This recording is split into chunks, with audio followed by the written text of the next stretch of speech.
Bonjour et bienvenue sur Congo History. Cette vidéo est un travail pédagogique pour aider l'opinion et ceux qui s'y intéressent à comprendre la politique congolaise et les enjeux de l'heure. Alors, accrochez-vous. Ce documentaire établit une chronologie des événements ainsi que des actes et des comportements des politiciens et des acteurs publics de la République démocratique du Congo depuis l'accession de Félix Tshisekedi à la présidence de la République après les élections de décembre 2018 jusqu'à ce jour. À l'approche des élections de décembre 2018, l'UDPS, parti historique du défunt Étienne Tshisekedi Wamulumba, est la grande favorite et a nommé Félix Antoine Tshisekedi Tshilombo comme leur candidat aux prochaines élections. Le problème commence lorsque des opposants viennent s'accrocher à la dynamique impulsée par l'UDPS. Pour rappel, voici la situation de ces opposants. 1. Jean-Pierre Bemba, président du MLC, venait de sortir de prison. Il était arrêté par la Cour pénale internationale pour les exactions commises par ses troupes en Centrafrique. Son parti était quasi inexistant sur la scène politique congolaise en ce moment. 2. Moïse Katumbi Chapwe, président du parti Ensemble pour le changement et ancien gouverneur du Katanga, c'est un opposant de circonstance. En réalité, c'est un ancien membre du parti au pouvoir, mais qui s'est vu écarté du pouvoir à cause d'un conflit d'intérêts avec l'ancien président Joseph Kabila. Parti en exil, il décide de soutenir l'opposition. Notons que Moïse Katumbi Chapwe a un parent juif et a un passeport zambien et n'est pas éligible pour se présenter comme candidat président en République démocratique du Congo. 3. Antipas Mbusa Nyamwisi est un ancien rebelle du RCD-KML, mouvement sous influence ougandaise qui a combattu le gouvernement congolais de Laurent Désiré Kabila. En 1999, des dissensions internes et des tensions entre l'Ouganda et le Rwanda conduisent à une scission au sein de leur mouvement du RCD, donnant naissance à la nouvelle faction, le Rassemblement congolais pour la démocratie Kisangani Mouvement de libération. 4. Vital Kamerhe, président de l'UNC, comme Moïse Katumbi, il fut un membre du parti au pouvoir de Joseph Kabila, dont il se sépara à cause d'une brouille. Il a toujours été soupçonné de jouer double jeu en se faisant passer pour un opposant. 5. Adolphe Muzitu, Freddy Matungulu et Martin Fayulu sont des personnalités certes connues de la politique congolaise, mais n'ont pas de réel poids politique. L'opinion congolaise avait du mal à comprendre pourquoi, avec toute sa machine politique derrière elle, l'UDPS avait accepté de faire un rassemblement avec ces personnalités. La suite sera digne d'un drame de série télévisée. Suivez. Et l'envoyé spécial de RFI à Genève. Bonjour Sonia. Bonjour. C'est vrai que le choix de Martin Fayulu a surpris plus d'un auditeur congolais, mais aussi auditeur de RFI qui n'avait pratiquement jamais entendu le nom de Martin Fayulu. C'est donc lui qui avait été désigné dimanche pour représenter l'opposition lors de l'élection présidentielle du 23 décembre. Comment s'est porté le choix sur Martin Fayulu? Vous qui étiez sur place, que s'est-il passé? Racontez-nous. Mais en fait, tout simplement, les 7 leaders de l'opposition avaient choisi pour éviter les divisions, pour éviter les marchandages, pour éviter que ça s'éternise, ils avaient choisi de tout simplement trouver un système d'élection, de vote entre eux, pour que le résultat finalement fasse l'objet d'une élection. Voilà, c'était vraiment un choix qu'ils avaient fait. Hein. Alors, dans la première configuration, pour éviter qu'on dise que les 3 exclus, puisqu'il y a 3 exclus à la présidentielle parmi ces 7 leaders de l'opposition, vous le savez, Moïse Katumbi n'a pas pu rentrer pour déposer sa candidature. Jean-Pierre Bemba et Adolphe Muzitu avaient été invalidés par la CENI comme par la Cour constitutionnelle. Donc, pour éviter qu'on dise que ces 3-là manipulent le résultat, l'idée avait été que les 4 candidats qui étaient encore en lice pour cette présidentielle, parmi lesquels Félix Tshisekedi, Vital Kamerhe, Martin Fayulu et Freddy Matungulu, soient les seuls à voter au premier tour et décident entre eux qui devait être éliminé de cette élection. Donc chacun avait 2 voix pour pouvoir voter. Évidemment, la première voix, ils se la sont donnée, puis après, ils avaient un choix à faire sur quel est l'autre candidat pour lequel vous auriez voté. Et il y a eu une stratégie qui a été mise en place par tous les candidats. Il se trouve que les 2 favoris de cette élection, Félix Tshisekedi et Vital Kamerhe, ont choisi de ne pas voter l'un pour l'autre, ce qui était pourtant le plus logique, c'est-à-dire de se renforcer au premier tour pour être sûr de passer et puis remettre la compétition au deuxième tour, ce qui est assez classique. Donc ils ont choisi de ne pas voter l'un pour l'autre, ils ont choisi de voter pour les petits candidats. Et les petits candidats, eux, en étudiant le système d'élection, se sont rendus compte que la seule possibilité qu'ils avaient pour avoir une chance de passer au deuxième tour était de voter l'un pour l'autre. Oui. Et c'est ce qui s'est passé. Donc... À la surprise générale, Martin Fayulu, une personnalité connue mais sans réel poids politique en RDC, est désigné candidat commun de l'opposition et de la coalition Lamuka pour les élections présidentielles de 2018. Ainsi, Martin Fayulu fait sa première sortie médiatique à Genève. Cela aurait dû être un moment de célébration de l'opposition, mais en regardant l'attitude de tout le monde et en lisant le langage corporel de tout le monde, vous pouvez comprendre qu'il y a un problème.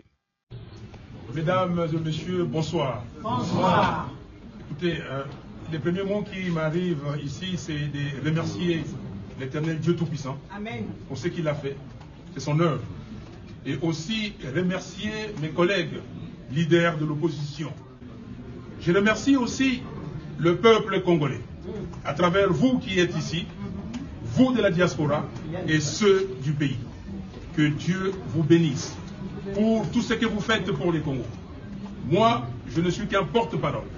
Un porte-parole de ces combats pour la liberté, de ces combats pour la démocratie que nous avons engagés depuis des années, depuis de très longues années. Et nous sommes à l'aboutissement. Et je suis convaincu qu'avec votre aide, avec l'aide de Dieu, avec l'aide de nos partenaires, nous allons arriver au résultat final, c'est-à-dire rendre notre pays réellement démocratique, libre et indépendant. Je n'ai pas beaucoup à dire. Je mènerai ces combats avec mes collègues. Nous mènerons ces combats des élections libres, démocratiques, inclusives, transparentes et apaisées. Parce que le peuple congolais a besoin des leaders que lui-même va choisir. Le peuple a besoin des leaders qui vont l'amener au développement, qui vont l'amener à la prospérité. Et nous, 7 ici, nous sommes engagés à réaliser cette œuvre pour que le Congo cesse d'être la risée du monde. Voilà les quelques mots que j'avais à dire. Merci à vous. C'est l'incompréhension totale dans la classe politique congolaise.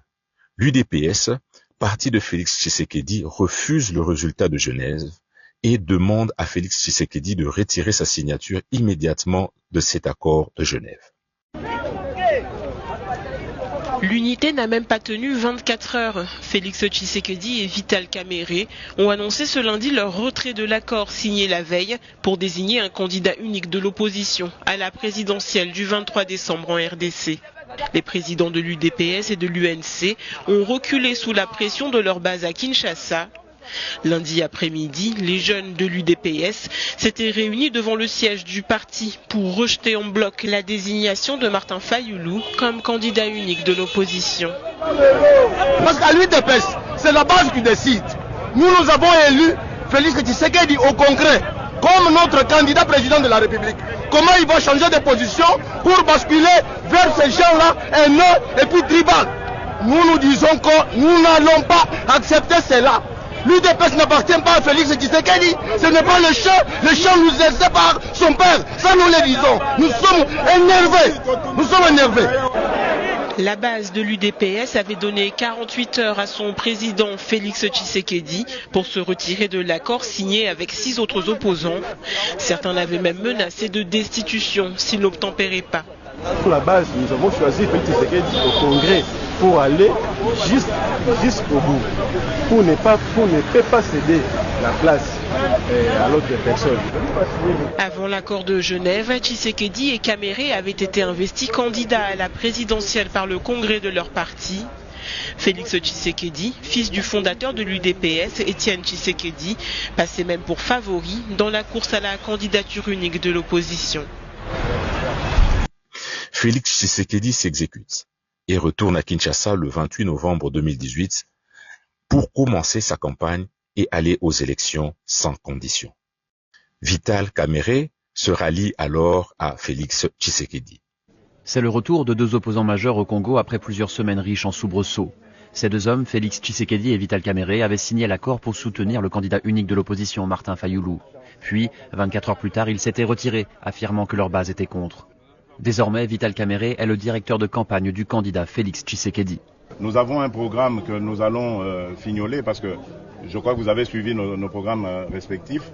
Nous allons maintenant faire un travail de joindre ces 2 programmes afin de présenter quelque chose de potable. C'était l'accord sur 10 ans. 2 mandats. Nous sommes restés dans la Constitution.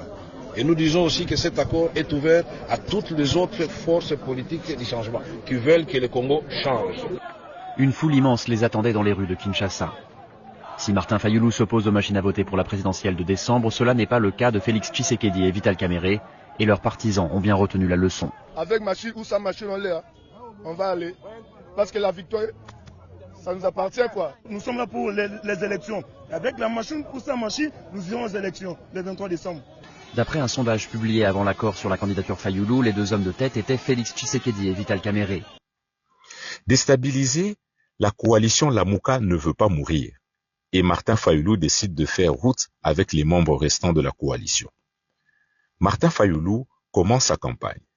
Alors que les élections se feront avec la machine à voter, il dit qu'il ira aux élections sans la machine à voter. Comme promis, on part maintenant à Genève où l'on retrouve Martin Fayulu en personne. Bonsoir Martin Fayulu.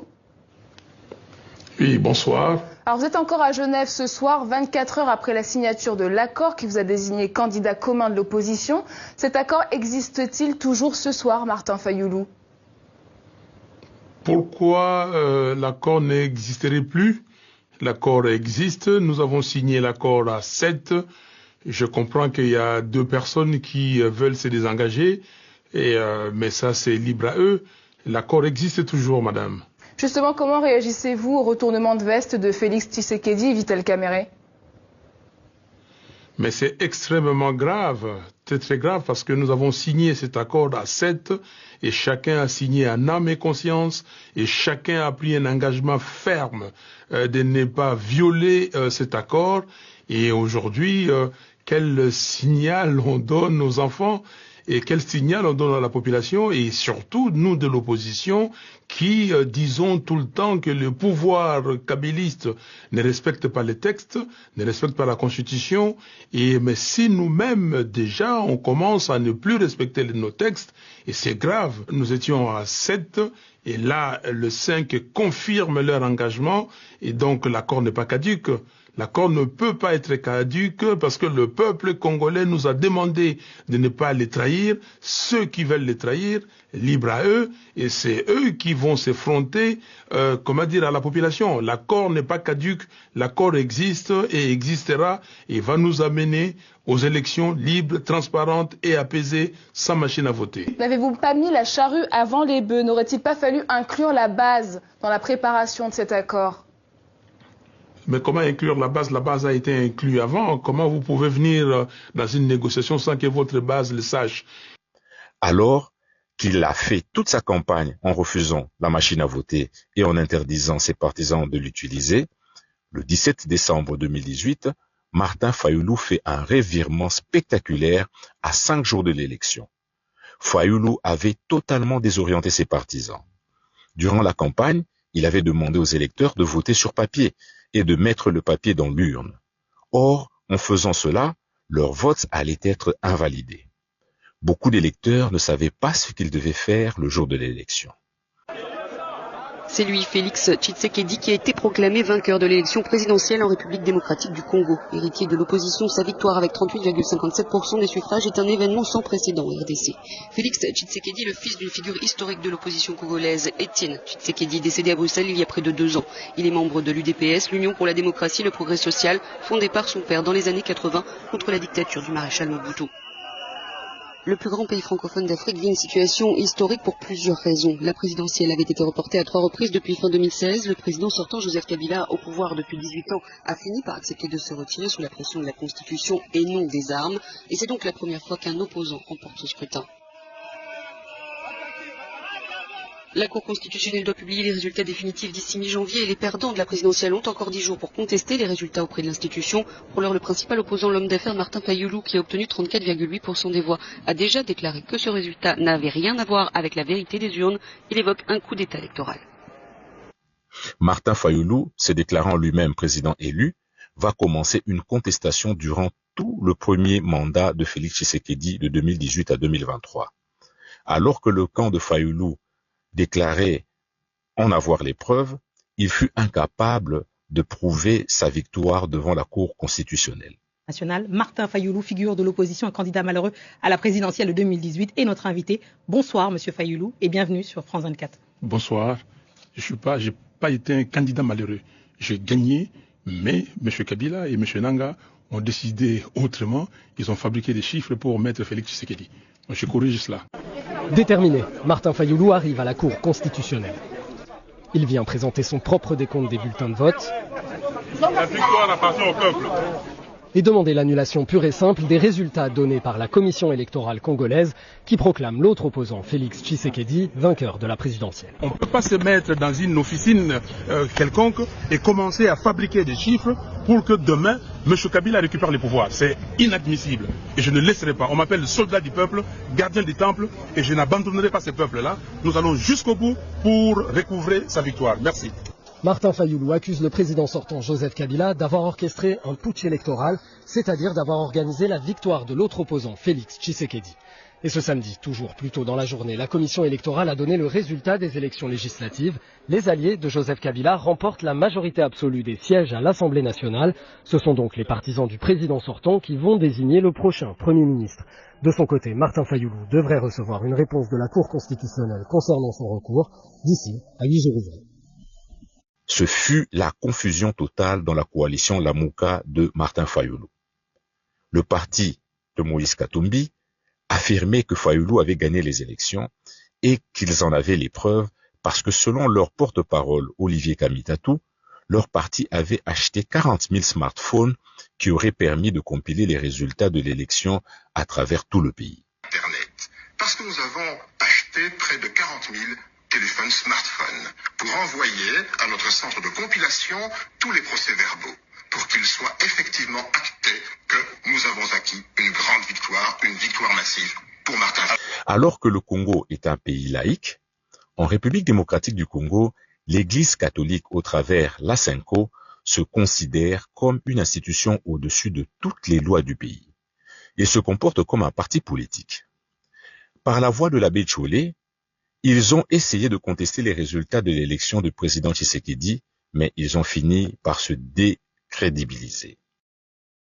Cette mission d'observation a été accompagnée par les experts de renom qui ne sont pas des Congolais, qui ne sont pas les Occidentaux, parce qu'il y en a qui croient qu'on est sous la coupe de l'Occident, mais des Africains, même les Arabes, qui n'ont rien à faire avec notre politique. Monsieur Abbé, sous la coupe des 40 000 smartphones qu'aurait envoyé peut-être Moïse Katumbi, puisque ça, je pose une question, parce que vous avez parlé tout à l'heure des smartphones, ça me met directement la puce à l'oreille, 40 000 téléphones qu'aurait envoyé par exemple Moïse Katumbi pour justement votre travail d'observation. En gros, ce sont des pays européens. Katumbi n'a donné même pas $1 pour ça. C'est pas quelques pays européens qui vous ont donné de l'argent. Les pays européens? Oui. Mais il y a la Belgique.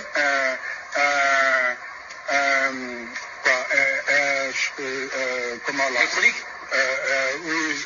Un call center des Pays-Bas. Face au désastre médiatique, par la voix de Francis Kalombo, le parti de Moïse Katumbi a fini par apporter un démenti aux propos de leur porte-parole et ceux de l'Église catholique. Ça c'est trop bas. Moïse n'a jamais fourni téléphone aux l'Église catholique. Après ça, mais l'Église catholique a suffisamment de moyens et avec ses propres moyens, il pouvait s'en charger même. Durant l'une de ses dernières interviews publiques, avant de devenir chef rebelle, Corneille Nangaa, ancien président de la CENI, Commission électorale nationale indépendante, affirmait que c'est Félix Tshisekedi qui avait bel et bien gagné les élections. Il faut que ça soit clair dans la tête de tout le monde. Il faut que ça soit clair. Que les Congolais fassent un effort. Que nous ne reviendrons plus jamais en 2018. Il y a aujourd'hui un débat autour des propos que Nanga aurait présentés, parlant d'un accord politique. Je confirme. Je ne sais pas qui a eu l'accord. Les résultats des élections, je parle des résultats définitifs de l'élection, proclament le président Félix Antoine Tshisekedi Tshilombo, président de la République. Il l'est. Arrêtez. Le premier mandat de Tshisekedi ne fut pas de tout repos, au point que le 6 décembre 2020, il fut obligé de mettre fin à la coalition au pouvoir avec l'ancien président Joseph Kabila. Le chef de l'État a déclaré sans les dire la fin de la coalition FCC-CAJ, un enfant qui n'a eu que 2 ans de vie durant lesquels les deux alliés se sont livrés à une bataille sans merci. Que retenir sur la coalition FCC-CAJ? 30 décembre 2018, les Congolais se rendent aux urnes pour élire le nouveau chef de l'État et renouveler l'Assemblée nationale. Les résultats sortis quelques jours après donnent un tableau nouveau pour la République démocratique du Congo. Le président élu, issu du Cap pour le changement, n'a pas la majorité au Parlement, majorité détenue par le Front commun pour le Congo. Des appels alors surviennent pour la formation d'une coalition pour gouverner le pays. Pour consolider ces nouveaux-nés, les nouveaux coalisés, autrefois adversaires farouches, se sont retirés pour élaborer le programme du gouvernement. Et c'est Mbouela Lodge dans le Congo central qui a été choisi comme site de discussion. Discussions qui vont aboutir à l'élaboration d'un programme de gouvernement et de la formation du gouvernement de la coalition. La nuit des noces n'aura duré que quelques jours. L'opinion sera témoin des escalades verbales entre les deux alliés au pouvoir dans les médias comme dans les réseaux sociaux. Le Front commun pour le Congo et Cap pour le changement se montrent alliés sur papier et non en pratique. Premier couac, la nomination par le chef de l'État des mandataires au sein de la GECAMINE et de la SNCC. Ordonnance que le FCC refuse de valider car n'ayant pas subi l'approbation du Conseil des ministres. Si la première année de l'alternance aura connu quelques roses, cela n'est pourtant pas le cas pour celle qui va suivre. Les différends entre les deux alliés vont se faire remarquer davantage. La décision du premier vice-président de l'Assemblée nationale et président AI de l'Union pour la démocratie et le progrès social par la majorité FCC, une démarche qui sera mal digérée par l'allié CAJ qui va rétorquer en appelant la population dans la rue pour bloquer les lois sur les réformes judiciaires proposées par 2 élus FCC. Des réformes judiciaires qui coûteront le poste au vice-premier ministre, ministre de la Justice, cadre du Front commun pour le Congo. Les rencontres des deux leaders ne vont pas apaiser la tension au sein de la coalition. La goutte qui va faire déborder le vase sera les ordonnances du chef de l'État relatives aux changements dans l'armée et dans l'appareil judiciaire. Le Front commun pour le Congo crie à la violation de la Constitution, chose que l'allié du CAJ va rejeter d'un revers de la main. Puis vient la cérémonie de prestation des serments des nouveaux juges de la Cour constitutionnelle, cérémonie que vont boycotter les présidents des 2 chambres du Parlement, ainsi que le Premier ministre et les membres du gouvernement ici du FCC, comme des députés et sénateurs. La réaction du chef de l'État ne va pas tarder avec la convocation des consultations. Des échanges qui aboutiront aux décisions prises par Félix Tshisekedi de nommer un informateur pour identifier une nouvelle majorité en vue de la création d'une union sacrée pour la République. J'ai décidé de nommer un informateur, conformément aux dispositions de l'article 78, alinéa 2 de la Constitution. Pour former une nouvelle majorité, Tshisekedi fit appel aux opposants avec qui il avait formé la coalition Lamuka à Genève avant leur séparation. Ainsi, il obtient le soutien de Freddy Matungulu, de Antipas Mbusa Nyamwisi, de Jean-Pierre Bemba et de Moïse Katumbi. Freddy Matungulu sera envoyé à la BAD, Banque africaine de développement, tandis que les autres obtinrent des postes de ministres. Depuis sa rupture avec Tshisekedi, les partis fidèles à Joseph Kabila se sont mis à l'écart de la vie politique du pays.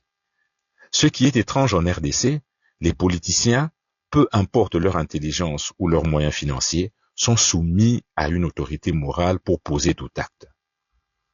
Pendant ce temps, Joseph Kabila quitte le pays pour soi-disant faire des études en Afrique du Sud. En réalité, il s'auto-exile. Déjà en ce moment, il y avait des soupçons de ses activités dans l'ombre pour financer une rébellion. C'est en ce moment que le 13 juin 2022, le M23 ressuscite avec la prise de la cité de Bunagana. La ville de Bunagana, frontalière de l'Ouganda, serait contrôlée depuis ce lundi 13 juin par les rebelles du M23, après de violents combats contre les forces armées congolaises. Si les FARDC n'ont pas confirmé la prise de cet important centre de commerce transfrontalier, des associations de la société civile l'affirment. Elles auraient aperçu des éléments du M23 déambuler dans la ville. Pour occuper l'espace politique déserté par l'opposition et pour faire un contrepoids au pouvoir de Tshisekedi, l'Église catholique au travers la Senko se lance dans l'opposition. Ils essayent de mettre ensemble les opposants à Tshisekedi en créant une plateforme appelée Bloc patriotique. L'an dernier, votre formation politique a intégré le bloc patriotique, coalition politique avec les chrétiens laïcs, avec la coalition Lamouka. Alors Martin Fayulu, candidat de Lamouka à la dernière présidentielle, a été un adversaire acharné de Joseph Kabila. Aujourd'hui, vous êtes ensemble dans la même coalition politique. Est-ce que ça veut dire que cette alliance peut aller jusqu'à une alliance politique en vue de la présidentielle en 2023? Est-ce que vous pourriez soutenir un candidat issu de votre coalition commune? Ce qui est sûr, c'est que pour le moment, nous avons un agenda commun. Cet agenda, c'est d'avoir un processus électoral crédible, conforme à la Constitution, mais aussi qui pourra assurer, n'est-ce pas, une légitimité certaine aux institutions, aux animateurs qui en seront issus. Agenda commun, ça veut dire éventuellement candidat commun? L'histoire nous le dira. Mais pour l'instant, nous souhaitons d'abord travailler à la mise en place d'un processus électoral crédible, avec une institution comme la CENI totalement indépendante, évidemment pour garantir des résultats qui pourront être acceptés par tous et qui seront, n'est-ce pas, les garants de la stabilité du pays. Malheureusement, cette initiative fut un échec. Le parti d'Adolphe Muzito quitte cette plateforme. À la suite de cet échec, les catholiques de la SENCO accuseront les opposants de vouloir les utiliser. À l'approche de l'élection présidentielle de 2023, les deux rescapés de la coalition Lamouka formée à Genève se séparent pour concourir séparément. Alors Trésor Kibangula, pourquoi les deux hommes ont-ils chacun décidé de se présenter à la présidentielle au lieu de passer par une primaire entre guillemets au sein de la coalition Lamouka, primaire qui aurait permis de les départager? Je pense qu'il faut tout de suite nuancer leur appartenance à la même famille politique, que ce soit Martin Fayulu ou Adolphe Muzito, chacun a son propre parti politique. En 2018, avec d'autres leaders de l'opposition, ils avaient créé cette plateforme Lamouka qui avait présenté Martin Fayulu comme le candidat commun de l'opposition. À l'issue de la présidentielle de fin 2018, Lamouka a revendiqué la victoire de son candidat, mais c'est Félix Tshisekedi qui a été proclamé vainqueur. Alors, de la plateforme électorale, Lamouka est devenue une sorte de mouvement politique pour revendiquer dans un premier temps la vérité des urnes, refusant alors de reconnaître le président proclamé Félix Tshisekedi. C'est à ce moment-là d'ailleurs qu'on a commencé à voir les premières fissures au sein de la Lamouka, car certains leaders de la plateforme, notamment Moïse Katumbi, avaient décidé de s'inscrire plutôt dans une opposition républicaine. Plus tard, avec Jean-Pierre Bemba, Katumbi rejoindra même l'Union sacrée de la nation, coalition mise en place autour de Félix Tshisekedi. Même si aujourd'hui, Katumbi ne peut pas vraiment être considéré comme un allié de Tshisekedi. Toujours est-il qu'au sein de la Mouka, il ne restait donc plus que Adolphe Muzito et Martin Fayulu. Mais ces tandems n'avaient plus rien d'une coalition en vue des prochaines élections. Pas surprenant, à mon sens, donc, qu'après la désignation de Martin Fayulu mi-juillet comme candidat à la présidentielle par son parti, il faut le préciser, M. Muzito aussi affiche aujourd'hui ses ambitions présidentielles. Ces derniers précisent d'ailleurs qu'il travaille d'abord sur un projet de société et que ce sera en fonction des programmes politiques que de futures alliances pourraient se faire. À l'approche des élections de 2023, c'est un Fayulu un peu plus apaisé qui se présente. Il pense que comme il fut, selon lui, élu en 2018, il sera élu cette fois-ci.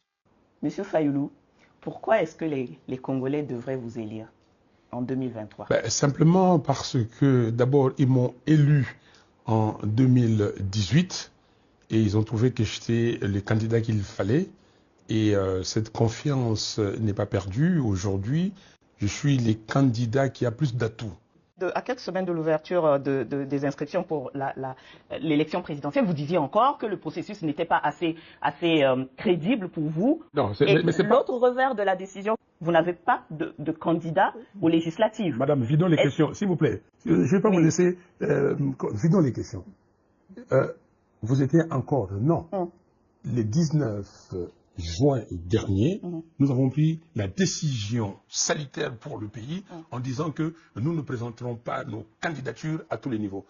Donc vous êtes revenu dans ce processus parce que le peuple vous l'a demandé. Mais parce que le peuple n'a pas simplement demandé, parce que nous avons vu une lueur de transparence imposée par le peuple, imposée par la société civile en se disant que nous allons voter, nous allons rester dans les bureaux de vote, nous allons faire les comptages manuels, on va proclamer, on va afficher les résultats et nous allons le suivre. De son côté, Moïse Katumbi a pu participer pour la première fois en RDC aux élections.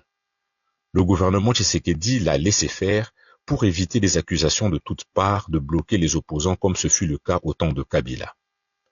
Cependant, il faut noter que Katumbi n'a pas le droit de se présenter aux élections en République démocratique du Congo car il a un parent étranger et il dispose du passeport zambien.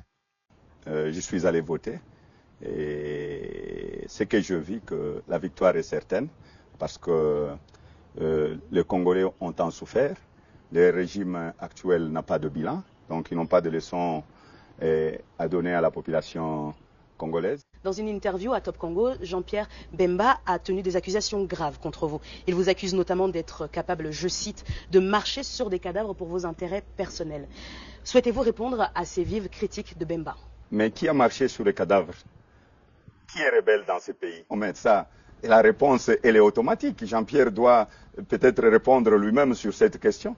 Une question est revenue à plusieurs reprises, c'est celle de votre nationalité, de vos origines. Qu'est-ce que vous avez à répondre à tout cela? Mais vous savez, d'abord, c'est un débat de caniveau. Je suis né ici. Ma mère est une princesse Yeke. Et je ne vais pas renier mon père. Mon père, c'est un blanc.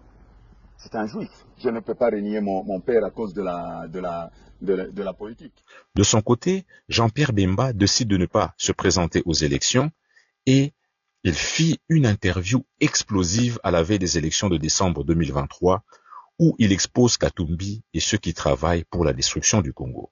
J'étais surpris d'apprendre, parce que je ne l'ai pas suivi, mais j'ai suivi une bande qu'on m'a envoyée, qu'il aurait dit sur une radio internationale, par rapport à une question qui était posée, s'il était oui ou non zambien, il a dit qu'il n'avait pas de passeport zambien. Or, son porte-parole a confirmé, le jour où j'ai demandé au niveau du stade de Massina, qui nous dit si c'est vrai ce que cet opposant zambien disait, ou l'accusait d'avoir le passeport et l'identité zambienne, son porte-parole l'a confirmé. Ça, c'est grave. Parce qu'au sommet de l'État, vous ne pouvez pas mentir au peuple. Et ça, c'est terrible. Et je dis que vous ne pouvez pas non plus introduire des demandes de visa, tant au niveau de l'Angleterre qu'au niveau des États-Unis, et dire que vous êtes zambien et mentir au peuple que vous n'êtes pas zambien. Il ne peut pas gagner les élections parce qu'il ne peut pas tromper un peuple tout le temps et à tout moment. Et le peuple a très bien compris que ce monsieur est l'agent du Rwanda. Pourquoi? Le monsieur est son plus proche collaborateur, conseiller spécial, qui est aux arrêts. Nous avons découvert, lors de son arrestation, tous les contacts qu'il avait quotidiennement avec le M23. Est-ce que ce monsieur-là que nous parlons, veut-il dire qu'il n'était pas au courant de ça? Par ailleurs, il faut noter que Moïse Katumbi fut cité avec d'autres politiciens comme présumé soutien financier aux mouvements armés en République démocratique du Congo. Jean-Pierre Bemba persiste et signe et poursuit son déballage. Et il a demandé à cette organisation russe de pouvoir entrer dans le système de la CENI. Dans le système de la CENI? Dans le système de la CENI, oui. Et nous avons la preuve de ça parce qu'il y a eu plusieurs tentatives d'attaque sur le site. Il a demandé à cette organisation, et ce que ce monsieur se permet de faire, il sait qu'il ne peut pas gagner les élections. Mais il va fabriquer des résultats à travers cette organisation, qu'il va faire publier. Et c'est là que je dis à la population, attention, attention. Parce qu'il a, comme son habitude, acheté des organisations de la société civile, et pas des moindres, et d'une grande organisation dont je ne citerai pas maintenant. Mais le jour où cette grande organisation, qui peut-être va se reconnaître dans mes mots, va recevoir ce listing préparé par une organisation russe, peut-être qu'ils ne le savent pas d'ailleurs, mais qui leur sera remis par le fameux monsieur-là, qui va prétendre à la grande organisation ici, qui est implantée dans tout le pays, lui dire que ce listing vient de la CENI. Peut-être que naïvement, ils vont prendre ça. Et ils vont pouvoir dire, voilà les vrais résultats. Oui. Ah oui. Je pense que nous sommes en décembre 2021. Je pense qu'à un moment, il vient à Kinshasa parce qu'il ne sait pas s'il va rester ou il va partir. Il vient me voir à la maison. Je lui dis, mais j'ai des renseignements disant que tu es en train de chercher à retrouver l'ancien président à vous réconcilier, tout ça. Je dis, mais tu sais quand même ce qu'il a dit de toi. Il a dit que tu étais un traître, que tu étais un Judas. Par rapport à lui, il essayait apparemment, selon toi, d'essayer de te tuer et t'empêcher de rentrer dans le pays. Droit dans les yeux, hein. Mon frère, jamais je ne peux faire ça. Retourner chez ce monsieur. Tu sais ce que je lui ai fait. Je dis, écoute, moi je te dis, fais attention. Mois de mai, je pense 2022, on voit qui s'embrasser dans l'église à Lubumbashi? C'était une poignée de main. Non, ils sont embrassés. Là. Mais ce n'est pas un problème, mais ils sont embrassés dans l'église. Et c'était voulu. Voilà un peu la personne qui vous jure que ça ne peut pas se faire, ben, organise et provoque. C'est ça, le personnage. Monsieur Jean-Pierre, j'aurais voulu m'arrêter ici, mais je ne peux pas m'empêcher de vous poser la question. Si vous rencontriez, vous, dans une église, Joseph Kabila aujourd'hui, quelle serait votre réaction? S'il devait passer devant moi, je dirais bonjour. Mais je ne vais pas organiser une rencontre via l'archevêque de Lubumbashi pour dire faites tout pour que je puisse le rencontrer. C'est pas ça que je ferais. Aucune animosité entre vous et Joseph Kabila? Non, on n'a aucune animosité. On ne se voit pas, on ne se parle pas. Donc, je veux dire, il n'y a aucun problème. Monsieur Jean-Pierre Bemba, je vous remercie. Merci. À la veille des élections de 2023, les catholiques de la SENCO, par la voix de Monseigneur Chollet, font un appel à peine voilé à l'insurrection, comme si les élections se tenaient et que le président Tshisekedi gagnait, il y aurait une guerre. Prophétie où il parlait en connaissance de cause. Si la CENI ne comprend pas la pertinence de notre insistance pour renforcer la confiance de la population, si la CENI minimise la perception de son travail dans l'opinion, on peut aller aux élections. À moins qu'il y ait vraiment des correctifs assez significatifs au niveau de l'observation, on peut aller aux élections, mais je crains qu'en se maintenant dans cette position-là, la CENI fasse l'élit d'un environnement fertile pour une révolution qui n'attendra qu'un leader courageux parce que le terrain serait déjà propre. Parce que le fait que beaucoup de gens ne veulent pas aller aux élections, nous allons travailler pour les convaincre parce que ce n'est pas responsable non plus. Mais si les statistiques publiées par Bouteli se confirment que 25% seulement d'enrôlés vont voter, c'est que nous ne souhaitons pas, nous allons faire une campagne pour les inviter. Si on est élu à titre provisoire le candidat numéro 20, M. Félix Antoine Tshisekedi Tshilombo. La victoire de Félix Tshisekedi ne faisait pas de doute, tant son avance était grande dans les résultats donnés par la CENI les jours précédents. Ce dimanche 31 décembre, Denis Kadima, le président de la commission électorale, l'a confirmé au terme d'une longue énumération de résultats et de pourcentages. Le président sortant est donc réélu avec 73,34% des voix. Une victoire toujours provisoire selon les termes officiels, puisqu'elle doit encore être confirmée par la Cour constitutionnelle. Encore une fois, la SENCO se fait porte-parole des opposants et réclame un dialogue pour mettre fin à la crise politique selon eux, et ce, alors que le pays vient de sortir d'une élection démocratique. Cette pression interne se fait en parallèle d'une pression externe via la guerre imposée par les terroristes rwandais du M23. Cette attitude des catholiques de la SENCO démontre qu'en RDC, les élections ne sont qu'une mascarade et ne peuvent pas apporter la paix.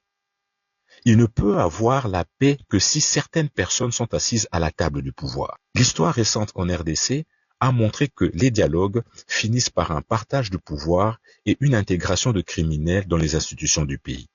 C'est une ouverture, bien sûr. Dernièrement, j'ai reçu, pour l'anecdote, les évêques de la SENCO, le jour où ils ont élu leur nouveau président, leur nouveau bureau.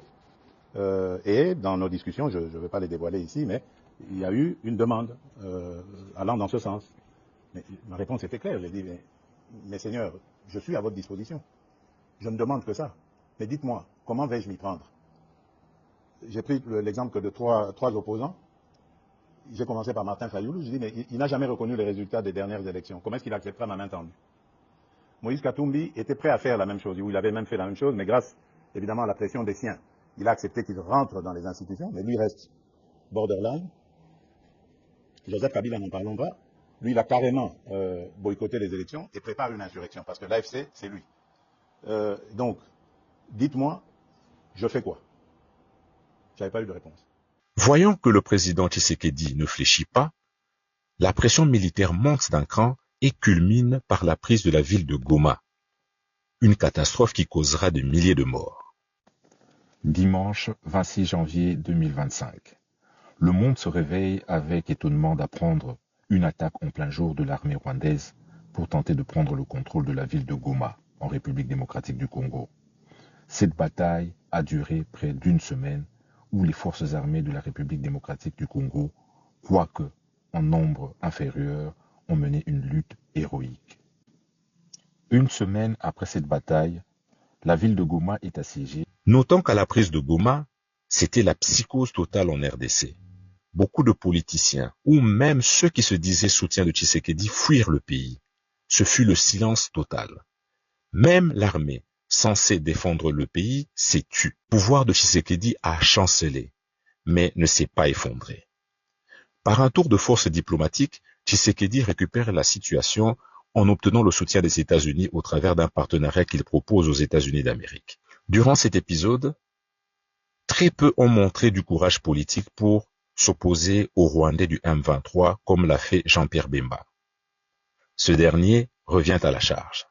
Vous avez lancé, l'armée avait lancé un programme de mobilisation des jeunes. Vous avez tenu des meetings publics pour ce faire. C'est quoi le bilan de cette opération? Non, l'idée en fait, c'était en tant qu'acteur politique, c'est de mobiliser la population et d'expliquer à la population la nécessité pour les jeunes de pouvoir intégrer l'armée, parce que l'armée, il faut régulièrement la rajeunir là-dessus. Et c'était simplement ce rôle-là, je veux dire, de mobilisation politique pour faire prendre confiance à la jeunesse que nous devons absolument, parce qu'on nous impose la guerre, donc nous devons nous mobiliser. Aujourd'hui, vous dites que vous accusez l'ancien président de la République, l'ancien gouverneur du Katanga et certains responsables de la Senko. J'accuse ces trois groupes de personnes de tentatives de déstabilisation de l'État. Je les accuse des tentatives de coup d'État et d'élimination du chef de l'État. Je vais aller individu par individu. Je vais vous le prouver et vous donner les éléments. Je vais commencer par M. Hippolyte Kanambe, alias Joseph Kabila. C'est important, cette incise. Parce qu'en fait, dans ce pays, il faut qu'on se dise la vérité. Nous avons eu, à la tête du pays, un imposteur et un usurpateur. Je pèse mes mots et je vais vous expliquer pourquoi. L'ancien président de la République est arrivé comment? Il était l'aide de camp du chef d'état-major général de l'armée rwandaise. Dans ses bagages, il y avait Hippolyte Kanambe, qu'on a fait passer pour le fils de Laurent Désiré Kabila. Or, Hippolyte Kanambe est un agent de l'armée rwandaise. Son chef était Paul Kagame, commandant suprême des forces rwandaises. C'est ça la vérité. Mais il y a eu plusieurs témoignages. Il y a d'abord les vrais enfants biologiques de Laurent Désiré Kabila, qui ne reconnaissent pas Hippolyte Kanambe. Qu'est-ce qui se passe lorsque tout ce monde arrive donc à Kinshasa, chasse le président Mobutu? C'est à ce moment-là que les troupes rwandaises prennent le contrôle, pas simplement de l'armée, des services de sécurité, là-dessus, et des grandes structures de l'État. En fait, on est dans une phase de colonisation par le Rwanda de la RDC. Laurent Désiré Kabila sent de plus en plus, au niveau de la population quinoise surtout, et la population congolaise, un rejet de l'armée rwandaise. Et c'est comme ça qu'il prend la décision, à un moment donné, de demander à l'armée rwandaise de quitter le pays. Et une bonne partie des militaires quittent. Mais James Kabarebe avait infiltré déjà notre armée, avec des militaires rwandais là-dessus. Dans toute l'armée, il avait, en tant que chef d'état-major général, pris le contrôle de l'armée et infiltré, pour un meilleur contrôle, l'ensemble de notre armée. Et lorsqu'il quitte, avec une bonne partie des troupes, mais il laisse une armée qui est infiltrée. Mais lorsqu'il quitte, son aide de camp, lui, ne quitte pas, il reste, parce qu'ils ont été malins de pouvoir faire croire à la population que c'était le fils de Laurent Désiré Kabila. Donc lorsqu'ils assassinent le président Laurent Désiré Kabila, c'est là qu'ils propulsent leur agent de l'armée rwandaise, chef de l'État. Sa mission, il y avait 4 objectifs de sa mission. Premièrement, c'était de continuer à désarticuler l'armée, les forces armées congolaises. Et d'ailleurs, lorsque vous verrez dans tout le 18 ans qui s'est passé, et lorsque vous entendez parler qu'il y avait les attaques du CNDP d'abord, du M23 ensuite, tout ça, ce n'était qu'une mascarade en fait. C'était un prétexte qui était organisé par le Rwanda pour ensuite, d'après les attaques, venir toujours avec des compromissions, avec des accords. Des accords qui demandaient l'intégration de ces forces rebelles, soi-disant, une fois CNDP, une fois M23, au sein de l'armée donc congolaise. C'était qu'une manœuvre, une ruse là-dessus. Donc toutes ces attaques que vous voyez, la CNDP, etc., et regardez d'ailleurs lorsque Tshibanda signe ces accords honteux, c'était simplement pour permettre l'infiltration et l'intégration de forces rwandaises dans notre armée. Ça, c'était un des premiers objectifs. Deuxième objectif, c'était le pillage de notre pays. Un des ministres du gouvernement, que vous avez certainement reçu, a dit que dans les accords, 66 millions de dollars quittaient chaque mois la Banque centrale pour alimenter et être versé au Rwanda. 800 millions Non, 66 millions par mois. Fois 12, 800 millions de dollars par an. Multiplié par 18, ça vous fait près de 15 milliards de dollars. Depuis que Joseph... Depuis le 18 ans. Et ça, vous savez que c'est la justification du régime de Kigali. C'était pour, soi-disant, payer l'effort de guerre qui avait été mené pour chasser Mobutu en 7 mois. Et quand Félix Tshisekedi arrive, qu'est-ce qui se passe? C'est là, maintenant, la raison pour laquelle on cherche la tête de notre président. Lui a dit que non, ça ne peut pas continuer comme ça. 66 millions de dollars par mois. Lui a dit non, ça ne peut pas continuer comme ça. Et c'est une des raisons pour laquelle on lui fait la guerre. L'objectif, tous ces objectifs qu'il était en train de mettre en place, c'est également la balkanisation du pays. C'est ce que son chef, le commandant suprême de l'armée de Hippolyte Kadambé, lequel lui appartient, c'était également organiser la balkanisation du pays. Mais là, il n'a pas réussi. Parce qu'il s'est trouvé face à un peuple qui veut rester uni. Plus récemment, vous accusez Joseph Kabila de vouloir tuer Félix Tshisekedi. Avant ça, je l'ai déjà dit lors de mes meetings, les Mobondo. Nous avons des Mobondo qui sont arrêtés et qui ont parlé. Et que lorsque les procès viendront, ils vont parler. Ils ont dit qu'ils étaient armés par Joseph Kabila. Mais aujourd'hui, ce qu'il fait, en envoyant de l'argent au niveau des Ouazalendo, du côté d'Ouvira par exemple, où c'était montré, l'argent qu'il a envoyé pour pouvoir les tourner. Donc, c'était fait au niveau des Mobondo. L'idée était de créer une insurrection au niveau de la capitale. Ce qui se passe, quand je disais qu'il finance, qu'il est le patron qui finance le M23 et l'AFC. Oui, c'est l'AFC. Mais maintenant, qui est celui qui réunit? Qui est celui qui est là-dessus, au niveau de Goma? Les financements par Joseph Kabila ont été démontrés, prouvés? Mais bien sûr. Mais le dernier en date, qui a envoyé au niveau de Ouvira, chez des Ouazalendo, 200 000 $? D'abord, il en veut la tête du président Tshisekedi. Parce qu'en fait, dans la tête de Hippolyte Kadambé, et certainement de l'armée où il est issu, c'est de penser que, parce qu'ils ont chassé le président Mobutu, la RDC est devenue leur butin de guerre. C'est ça la philosophie qu'ils ont. Et ils ne conçoivent pas aujourd'hui, ils ne comprennent pas aujourd'hui que ce pays appartient aux Congolais. Et qu'il y a eu un homme, et il y a un homme qui s'est levé, qui est le président de la République, Félix Tshisekedi Tshilombo, qui a dit halte à tout ça. La RDC ne continuera pas à être une colonie, et les habitants ne sont plus les esclaves du régime rwandais. Quand je dis que Hippolyte Kadambé est un agent envoyé, laissé dans l'histoire de ce pays par l'armée rwandaise, dont le chef, le commandant suprême est M. Kagame, cette mission est celle-là. Et si aujourd'hui, il revient sur le terrain, c'est parce que son chef, son commandant suprême, Paul Kagame, lui a dit « Moi, je ne pourrais certainement plus rester dans le pays avec les accords que nous sommes en train de signer. C'est à toi maintenant que je donne ordre de pouvoir retourner là-bas et faire ce qu'il y a à faire. » Parce que vous savez que, je vous demande maintenant où se trouvent les amis de Laurent Désiré Kabila. C'est curieux qu'on n'en parle plus. Qu'est-ce qu'ils sont devenus?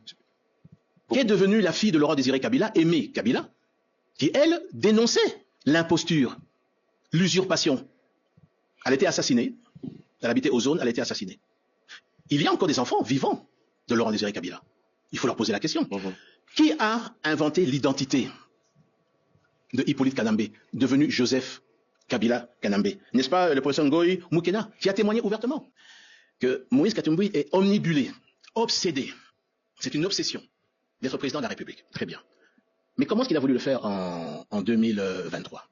Je vous avais dit, lorsque j'ai fait cette interview, qu'une opération est en train d'être montée avec des Russes, parce qu'en tant que ministre de la Défense, j'avais le réseau d'information assez poussé, pour pouvoir manipuler et entrer dans le site de la CENI, sortir des faux listings et être diffusés par une grande organisation que je n'ai pas voulu nommer, mais en fait, c'était déjà certains acteurs de la CENCO.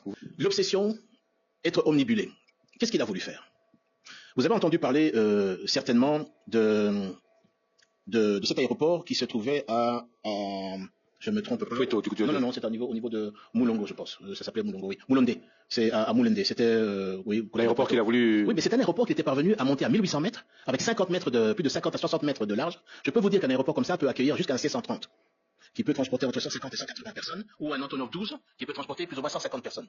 Ça veut dire qu'une opération aurait pu être montée par nos ennemis pour pouvoir débarquer à cet aéroport de Moulondé et attaquer le Katanga. Je vais vous dire la preuve qui existe. Je ne rentrerai pas dans le détail judiciaire. D'abord, c'est une faute pénale. Vous ne pouvez pas construire un aéroport sans avoir l'autorisation de l'AAC. Oui, mais il a dit qu'il en a construit, il a rétabli beaucoup d'autres choses. Non, ça c'est faux. Il y a toute une manipulation de faux également. Lorsqu'il a appris ça, il a essayé de se rattraper après coup en envoyant une lettre pour informer l'AAC. Pas pour demander l'autorisation, mais pire que ça. Au moment donc où le service de sécurité prenne le contrôle de l'aéroport, on met la main sur son chauffeur personnel. Et vous savez ce que son chauffeur personnel fait découvrir au service de sécurité? Toutes les caches d'armes qui se trouvent dans les fermes de Moïse Katumbi. Certains responsables de la CENCO, vous dites aussi? Certains responsables de la CENCO. Alors ça, C'est une grande déception. Parce que l'Église doit être au milieu du village. Mais ce que certains acteurs, je n'ai pas dit tous les acteurs, certains acteurs, que vous ne pouvez pas citer. Je vais citer certaines preuves. Ok. Sont en train de mener, c'est d'abord, ça a commencé par des discours de haine et d'incitation. Si vous regardez certaines, vous écoutez certaines homélies, des incitations au soulèvement. Je l'ai même dénoncé lorsque je suis venu la dernière fois chez vous. Ça a été fait à dessein. L'idée, le plan, et je vais vous dire pourquoi, je vais arriver au pourquoi, mais le plan était de pouvoir créer un soulèvement populaire en incitant à travers les homélies, régulièrement, les discours et les communiqués de la SENCO, un soulèvement au niveau de la population. C'était ça l'objectif. Pourquoi la SENCO Je vais y arriver. cela? Pourquoi je vais y arriver? Je vous parle du cheminement. Ils ne sont pas arrivés. Ils ne sont pas arrivés là-dessus. Et ils ont essayé ensuite, avec Moïse Katumbi, au niveau des élections de 2023, ça n'a pas marché. La guerre est en train d'arriver là-dessus. Ils espéraient certainement que la guerre allait vite se passer pour se débarrasser du président de la République. Ça n'arrive pas. Avant que j'arrive maintenant à leur plan actuel. L'idée, en fait, de leur dialogue pour la paix, c'est en fait une nouvelle ruse qui veut mettre le président de la République dans ce dialogue pour immédiatement, à travers ce dialogue, préparer la sortie du président. Tout ça, ils vont dire, c'est pas vrai, je raconte des histoires, mais c'est ça le plan. Et je vais vous dire pourquoi ils en veulent au président de la République. En 2019, et là je veux citer les chiffres, l'ensemble des écoles catholiques, 19 217, 2019. Je cite la date, je vais vous dire pourquoi elle est importante. Le nombre de classes en RDC, il y avait 191 923 classes dans ces écoles conventionnées catholiques. Le nombre d'élèves en 2017 était de 6 020 138 élèves dans les écoles conventionnées catholiques. Le Minerval qui était payé variait entre 150 et 400 $. 400 $ Kinshasa, 150 dans les coins les plus reculés. Même si je prends une moyenne de 300 $ par année, que vous multipliez par 6 millions, j'arrondis à 6 millions d'élèves, fois 300 $, ça vous fait 1 800 000 $ de revenus. Et aujourd'hui, avec la gratuité de l'enseignement? Attendez, je vais y arriver. Ça, c'est pour uniquement l'école primaire, attention. Non, oui, pour l'école primaire et secondaire.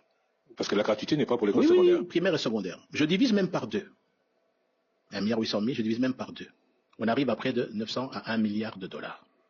À partir du moment, et suivez-moi bien, à partir du moment où le chef de l'État a décidé, parce qu'il veut donner à l'ensemble des enfants la chance d'étudier. Et je pense qu'en tant que père de cette nation, tout le monde applaudit cette politique, cette décision. C'est à partir de ce moment-là qu'ils ont cherché la tête du président. Donc les catholiques seraient contre le président parce qu'il leur ferait perdre de l'argent au bénéfice des populations. Je suis persuadé de ça. Monsieur Lusakone, la dernière fois que vous m'avez interviewé, je vous ai dit que le président de la République avait remis à chaque évêché 1 million de $. Pour pouvoir aider dans leur évêché à mener des actions sociales en faveur de la population. J'avais même rajouté, il serait intéressant qu'on sache aujourd'hui qu'est-ce qu'ils ont fait avec cet argent. Eh bien, je peux vous annoncer qu'une audit a été réalisée par l'Inspection générale des finances. J'ai lu le rapport. Je peux vous dire que ce rapport est accablant. Plusieurs évêchés ont mal utilisé ces fonds. Je demande au secrétaire général de la SENCO, Monseigneur Chollet, de demander à l'IGF de pouvoir publier ce rapport. Comme ça, nous allons voir si la bonne gouvernance, effectivement, a été de mise au niveau de la gestion de ces fonds. Vous savez que le cardinal reçoit, dans le cadre des différentes organisations qu'ils ont au niveau de l'Église catholique, un groupe donc de chrétiens. Et il leur dit, voilà ce que nous sommes en train de faire, c'est chercher une voie de sortie au président.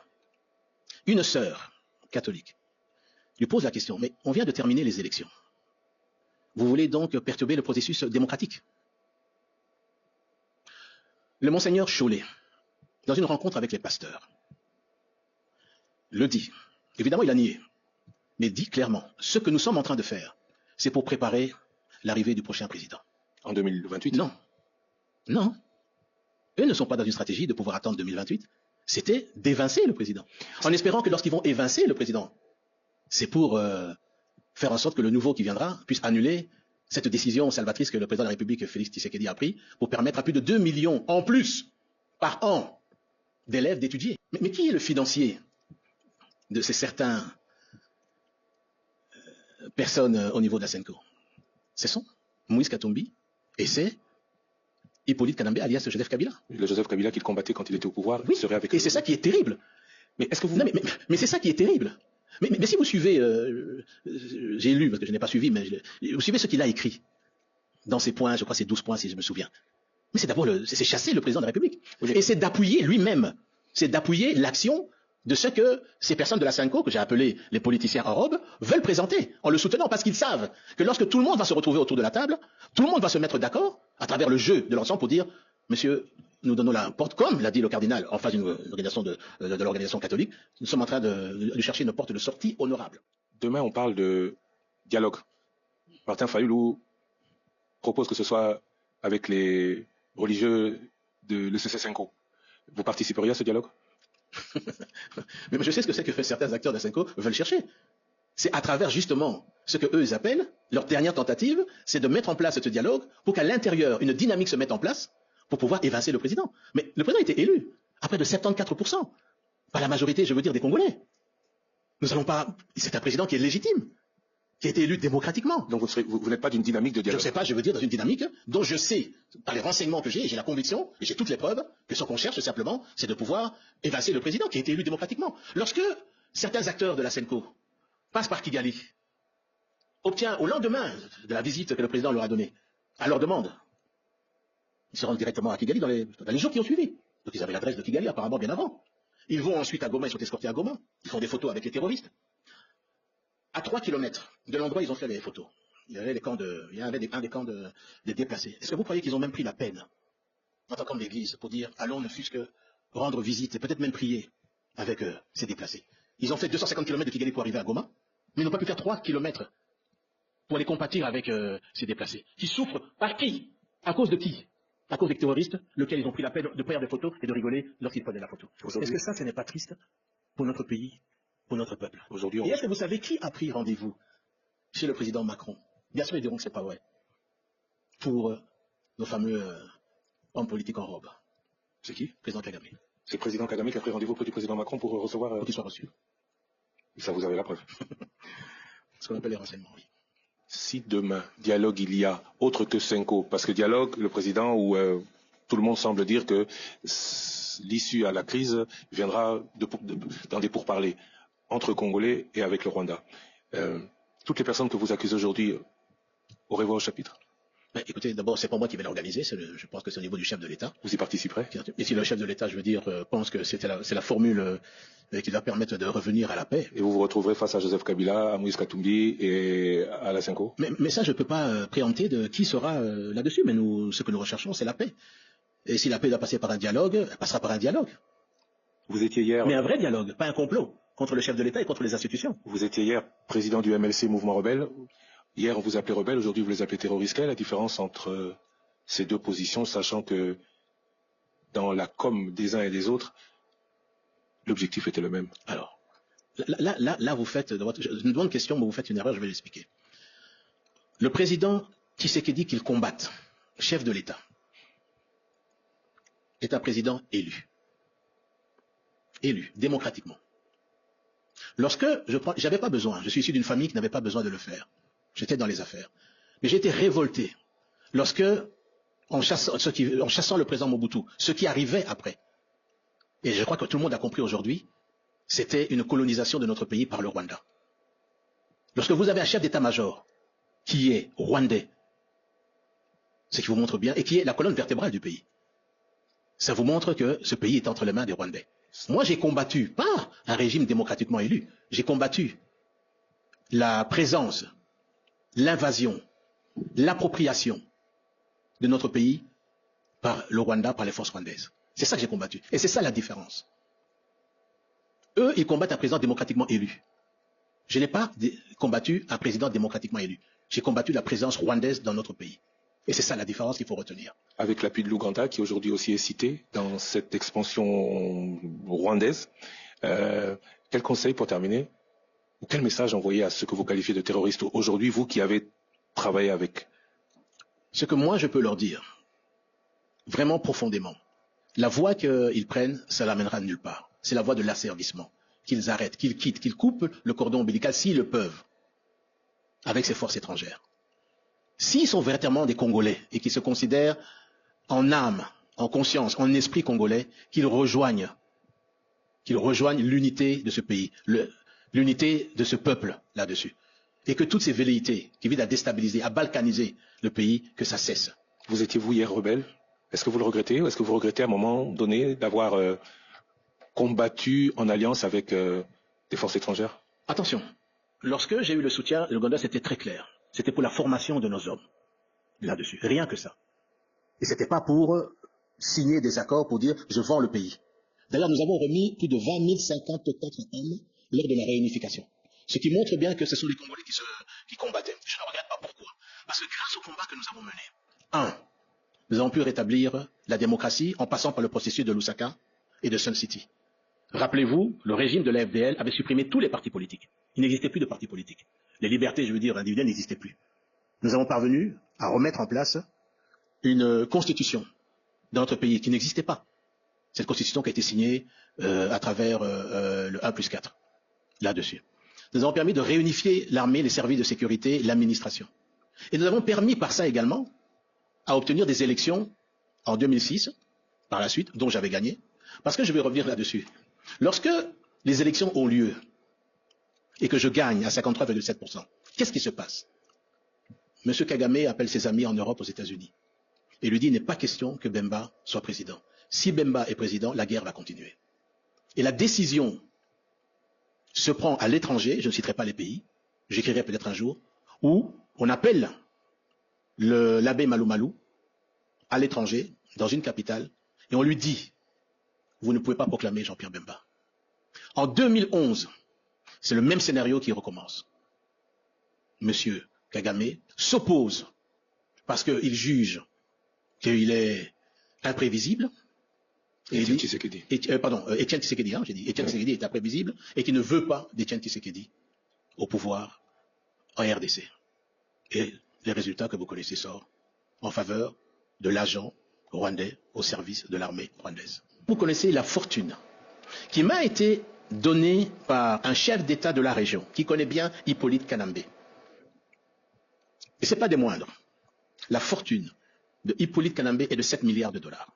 La guerre continue dans les Kivu, mais le contexte politique a désormais changé avec l'implication des États-Unis dans le conflit au Congo.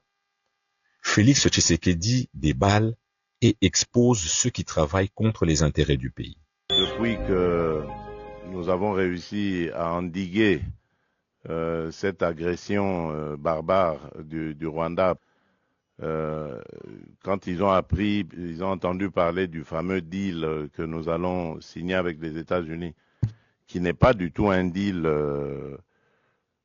qui consisterait à brader les minerais de la République, mais ils se sont vraiment déployés comme jamais, comme ils ne le font pas quand il y a des causes à défendre au pays. Mais pour ça, ils se sont vraiment déployés, tous, toutes catégories confondues, politiciens, religieux, société civile, tout ce que vous voulez, pour essayer d'empêcher, dissuader les Américains à faire ce deal avec nous. Donc pour laisser les Congolais dans la souffrance, ce que ça veut dire. Donc c'est pour vous dire combien nous avons d'ennemis dans ce que nous faisons, mais nous n'avons pas peur de ça. Parmi les personnes qui travaillent contre les intérêts de la République démocratique du Congo, nous pouvons citer sans nous tromper Moïse Katumbi. Ce monsieur a dépensé des millions de dollars pour empêcher les États-Unis de signer un quelconque accord avec la RDC. Il a même prétendu qu'il n'y a plus de minerais en RDC. Il parle peut-être en connaissance de cause, car il fut pendant 10 ans gouverneur du Katanga, une province riche en minerais qu'il a en effet pillée. Cependant, les propos de Katumbi ont été prouvés faux même par les médias occidentaux. Intéressé cette semaine à une déclaration de Moïse Katumbi en République démocratique du Congo. L'opposant a déclaré dans une interview qu'il n'y aurait plus de minerais dans le pays. Il ne resterait plus aucun minerai en République démocratique du Congo. C'est en tout cas ce qu'a avancé Moïse Katumbi, opposant politique congolais dans l'émission sur X, financée par Elon Musk, 69 minutes. Because all the mine today, 98% have gone. There is no mine. This project of the president to say, I offered, I pledge the mine. There is no mine is a dream. It's a totally dream. Mais à vrai dire, est-ce le cas? Tout d'abord, de quoi parle Moïse Katumbi, porte-parole du parti d'opposition congolais Ensemble? De leur côté, les catholiques de la Cinco ne baissent pas les bras et continuent de pousser leur agenda. Ils réclament le dialogue et mènent des démarches contraires à la politique de leur propre pays. Cet activisme de religieux congolais fut dénoncé par le cabinet Von Batten-Montag York LC, qui dénonçait dans le même temps les interférences de la France et de la Belgique qui veulent empêcher toute relation formelle des États-Unis avec la RDC, car cela signifiera la fin de leur influence en RDC. Le cabinet Von Batten-Montag York LC a ainsi dénoncé une campagne médiatique visant le président Tshisekedi et sa famille.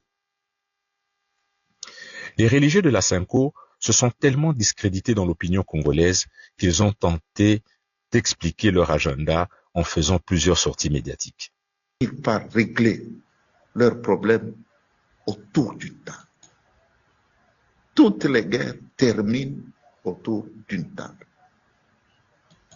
Ça, c'est une conviction pour nous. C'est pour cela que nous avons dit, il faut que nous puissions parler avec tout le monde. Même avec ceux qu'on considère comme étant des fils et des filles égarés, c'est-à-dire l'opposition armée. C'est pour cela que, en présentant l'initiative au président de la République, parce que nous lui avons réservé la primeur, nous lui avons annoncé que nous allions rencontrer l'AFC bar M23 et à Goma. Il a dit, bon, écoutez, si vous pouvez aller jusque-là, bon, je vous encourage et comme ça, vous allez revenir avec leur cahier des charges. Et effectivement, nous sommes arrivés à Goma exactement 15 jours après la chute de cette ville. Il fallait avoir du courage et nous l'avons fait.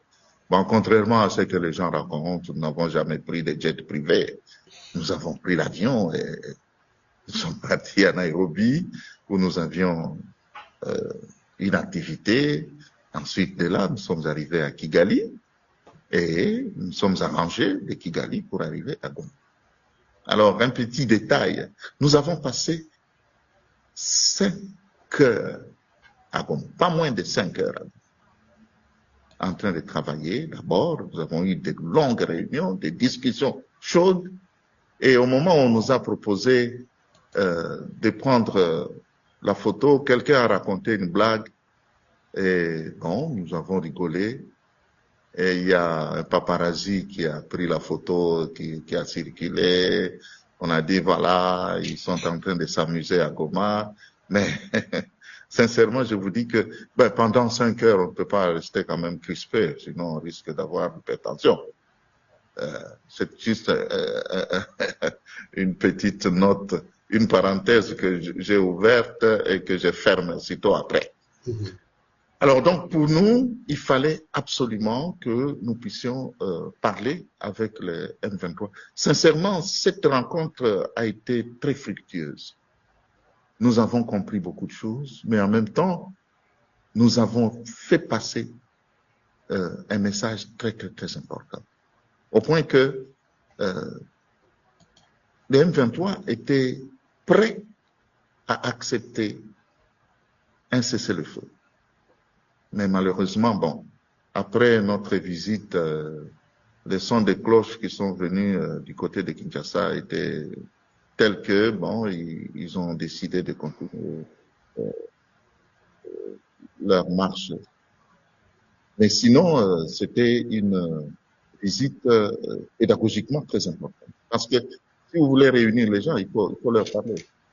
Et avant d'aller à Goma, ce que les gens oublient, c'est que nous avons parlé avec l'opposition, une partie de l'opposition non armée et une partie de la société civile.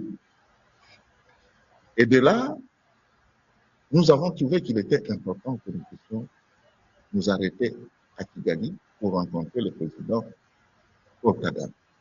Encore une fois, comme notre initiative a deux volets, il y a le volet du consensus national et le volet de la sous-région. Nous avons l'ambition à ce niveau d'organiser une conférence sous-régionale de la paix, et que Kagame est un acteur incontournable dans la sous-région, dans tout ce qui nous arrive. Il nous a paru utile de pouvoir le rencontrer. Nous l'avons rencontré et encore une fois, on a eu beaucoup de surprises.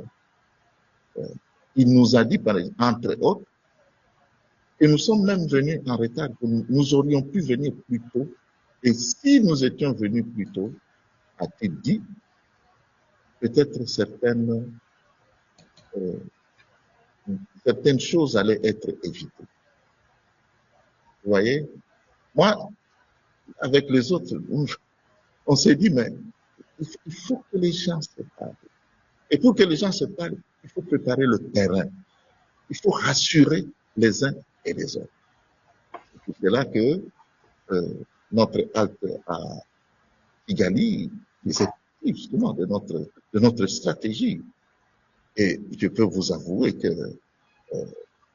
nous avons entendu de la bouche du président Kagame que le Rwanda est soucieux aussi de la paix que le Congo. Alors, si nos pays ont besoin de paix, il faut que nous puissions travailler ensemble pour que nous puissions avoir cette paix.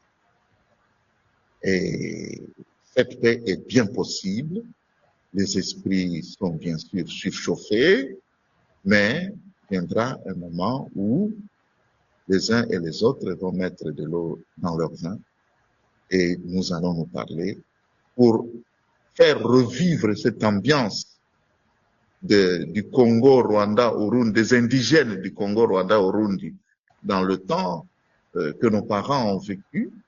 Et nous pensons effectivement que c'est encore possible et cela sera certainement davantage. Nous sommes très optimistes et les contacts que nous avons pris nous rassurent que au moment venu, un dialogue sera vraiment possible. Et je voudrais mentionner un fait, parce qu'on n'en parle pas beaucoup. Au retour de Goma, nous nous sommes arrêtés à la frontière pendant longtemps pour des formalités. Mais ce n'était pas seulement pour des formalités, c'était pour voir un spectacle inouï de ces Congolais et de ces Rwandais qui travaillent ensemble à Goma. Des Congolais qui habitent Gisenyi et qui viennent travailler à Goma pendant la nuit. Et le soir, ils traversent la frontière pour aller chez eux. On nous a même dit qu'il y en a qui ont acheté des maisons à Gisenyi et des Rwandais aussi qui viennent pour les affaires au Congo. Mais j'ai taquiné de jeunes gens, la plupart c'était des jeunes gens. Je me dis, mais comment vous vivez? Je me dis, mais nous n'avons pas de problème. Et ça a été très frappant. Effectivement, la population n'a pas de problème. Elle est prête, n'est-ce pas, à accompagner les politiciens pour qu'ils se fréquentent comme la population elle-même se fréquente. Oui, ce spectacle m'a beaucoup édifié. Et il n'y avait pas de bousculade comme on voit dans nos marchés, ailleurs, dans nos grandes villes. Et les gens étaient disciplinés. Et on m'a dit que cette discipline continue. Elle s'est même accentuée. Et les gens de Gisenyi vont à Goma, ceux de Goma vont à Gisenyi, et vice-versa, sans problème. Question de se conformer aux formalités d'usage, formalités douanières. Élaborer le processus, en tout cas de la CENCO et cette initiative. Mais comment est-ce que vous conciliez votre démarche et la justice? Je pense ici surtout à aux victimes des guerres dans l'Est du Congo. Comment est-ce que vous conseillez les choses avec la justice au Congo? À dire vrai, nous n'avons pas encore quelque chose de bien élaboré là-dessus. Notre démarche. La deuxième particularité, c'est que c'est une initiative qui a deux volets. Le premier volet concerne la cohésion nationale. Nous pensons qu'il est important que tous les Congolais puissent se retrouver ensemble, qu'ils puissent parler en toute sincérité. Nous évitons beaucoup le terme dialogue parce qu'il est galvaudé. Parce que souvent, quand on pense au dialogue, on dit bon, voilà, on va chacun avec ses frustrations, chacun avec son agenda caché, et on se querelle et puis finalement, on s'entend et on se partage le pouvoir. On partage le gâteau. Alors, de plus en plus, nous évitons cette expression pour parler un peu plus du consensus national. Et ce consensus devrait aboutir à l'organisation d'un forum national sur la paix et le vivre ensemble sous forme de pacte en République démocratique du Congo d'abord, et ensuite ce sera au niveau de la sous-région.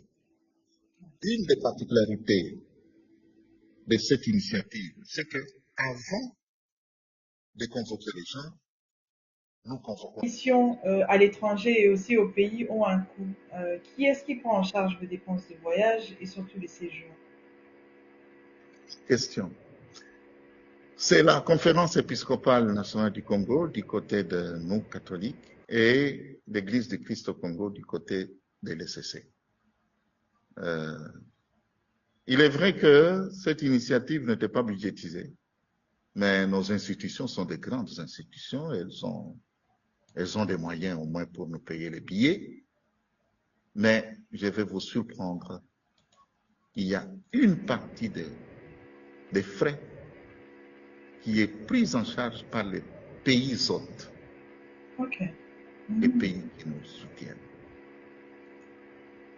Quand nous sommes partis en Ouganda, c'est le protocole d'État qui est venu nous chercher et nous avons été logés dans un hôtel luxueux aux frais du gouvernement ougandais.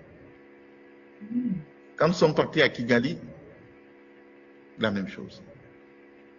À Nairobi, la même chose. C'est un peu le côté merveilleux de cette initiative. Nous n'avons pas demandé ça, mais nous avons été accueillis avec beaucoup de dignité. En Angola, nous avons été logés à l'hôtel intercontinental.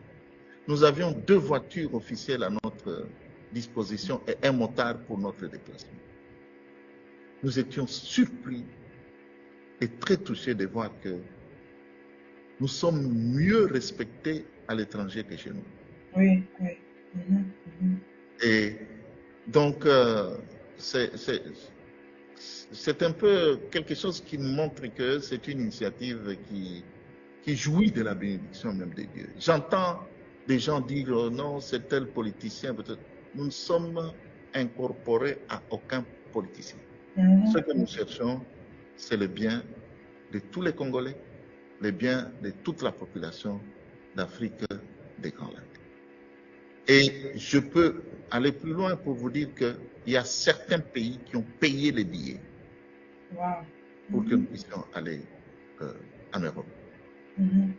Et donc, nous trouvons aussi des gens de bonne volonté qui viennent à notre secours au nom de leur foi, qu'ils soient protestants ou qu'ils soient catholiques.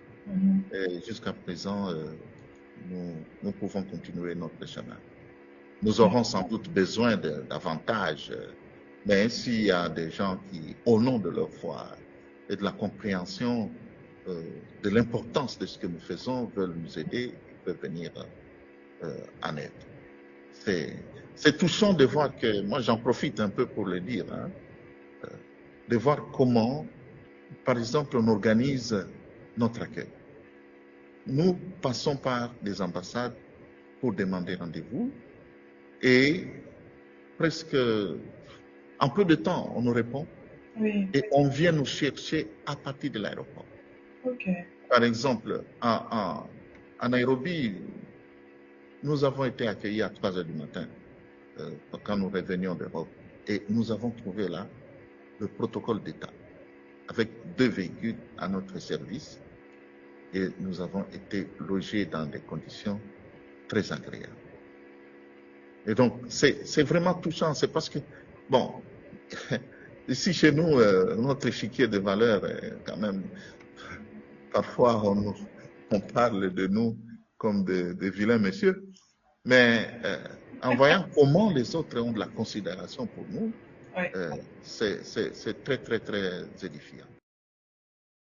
Qui finance toutes vos activités, le voyage, le logement et partout? Voilà, merci. Il ne faut pas sous-estimer l'Église catholique. Elle a des moyens pour couvrir les frais de nos voyages. Il ne faut pas sous-estimer non plus l'Église du Christ au Congo. Ce sont des institutions. Je peux même me risquer les meilleures qui fonctionnent dans notre pays. Nous avons des moyens. Nous avons eu des moyens pour commencer. Et puis par ailleurs, je vais vous surprendre peut-être, il y a des gouvernements qui nous ont pris en charge. Et je salue justement ce qui a été fait. Et ça montre que, avant de prendre une quelconque décision sur cette initiative, il faut absolument réfléchir. Dans le gouvernement congolais? Non, pas du tout. Mais le gouvernement angolais, le gouvernement rwandais, le gouvernement kenyan, le gouvernement ougandais. Même le Rwanda vous a donné le moyen? Même le Rwanda. Le Rwanda qui nous agresse? Mais oui, enfin, oui. Qui agresse la RDC? Je vous dis que... Qui tue vos propres populations? Le Rwanda a trouvé notre initiative salutaire. Oui, mais c'est lui justement qui est dénoncé par votre propre gouvernement de soutenir la rébellion qui pille, qui tue, qui viole, qui massacre. Nous ne sommes pas le gouvernement, nous sommes des pasteurs. Et nous demeurons des pasteurs, même dans la recherche de solutions à notre temps. Oui, mais ici, dites-vous que vous recevez le soutien de ceux qui appuient la rébellion. Non, écoutez, là, il ne faut pas simplifier les choses. Je vous dis que les gens qui nous ont accueillis ont trouvé l'initiative très, très, très pertinente. Et il y en a parmi les gouvernements qui nous ont tout simplement offert tous les conforts qu'il fallait et tous les moyens pour que nous puissions voyager et pour que nous puissions expliquer cette initiative aux autres institutions. Mais je précise que nous sommes pris. Notre invité cette semaine est Monseigneur Donatien Ncholet, c'est le secrétaire général de la Conférence épiscopale nationale du Congo, la CENCO, et il est avec nous depuis Nairobi au Kenya, une des étapes d'une tournée des religieux congolais afin de trouver une solution pacifique à la crise qui frappe l'est du pays. Merci beaucoup d'être avec nous, Monseigneur Ncholet. Je vous en prie. Alors vous avez rencontré un certain nombre d'acteurs, mais avant de parler de votre mission, je veux d'abord parler de la situation sur le terrain. La guerre au nord Kivu, maintenant au sud Kivu, se poursuit. Est-ce que vous pensez que rien ne l'arrêtera? Eh bien écoutez, nous sommes des hommes de foi et d'espérance. Nous croyons que si nous sommes écoutés, que tout le monde s'engage dans la direction que nous souhaitons ramener nos compatriotes, on pourra éviter le pire. Alors, vous êtes, avec cette délégation, vous essayez de forger ce qu'on appelle un pacte social pour la paix et le bien vivre ensemble en RDC et dans les Grands Lacs. Alors, vous avez présenté cette initiative au chef de l'État, Félix Tshisekedi, le 3 février. Alors, vous dites qu'il vous a encouragé, mais il ne s'est pas vraiment exprimé. Est-ce que, oui ou non, il vous a dit, allez-y, allez voir, même mon opposition, même les rebelles, même mes ennemis? En tout cas, il a pris suffisamment de temps pour nous écouter. Il a posé quelques questions d'éclaircissement. Notamment comment voyons-nous, quel rapport faisons-nous avec ce que nous proposons et ce qui se fait au niveau de la sous-région, et par rapport à la consultation, à l'implication que nous avons proposée de M23, lui a fait une objection en disant que mais M23 ne sont que des supplétifs du Rwanda. Eh bien, l'objet de notre entretien, c'était justement de demander de cesser de demander son implication, pour qu'on trouve des solutions aux problèmes qui se posent par la voie pacifique. On lui a expliqué les tenants et les aboutissants de notre initiative. Il a beaucoup apprécié. Il a même dit que il encourage les religieux d'aller de l'avant là où eux, les politiciens, ont échoué à cause de leurs intérêts égoïste. Le président Tshisekedi dit « Je ne veux pas m'asseoir à la même table que le M23 ». Vous avez parlé au M23.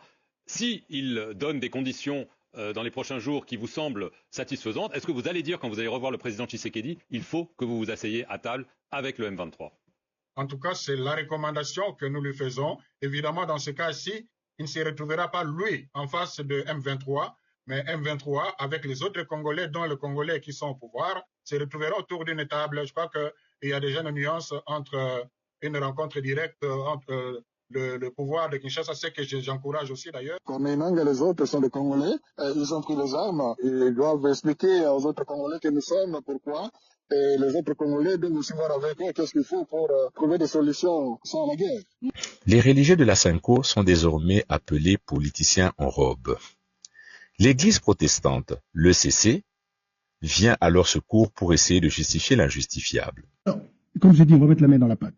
Le 12 février dernier, vous vous êtes rendu à Goma pour rencontrer Corneille Nangaa, leader de l'Alliance Fleuve Congo et du M23, un groupe que le gouvernement congolais considère comme terroriste. Cette démarche a suscité des vives réactions.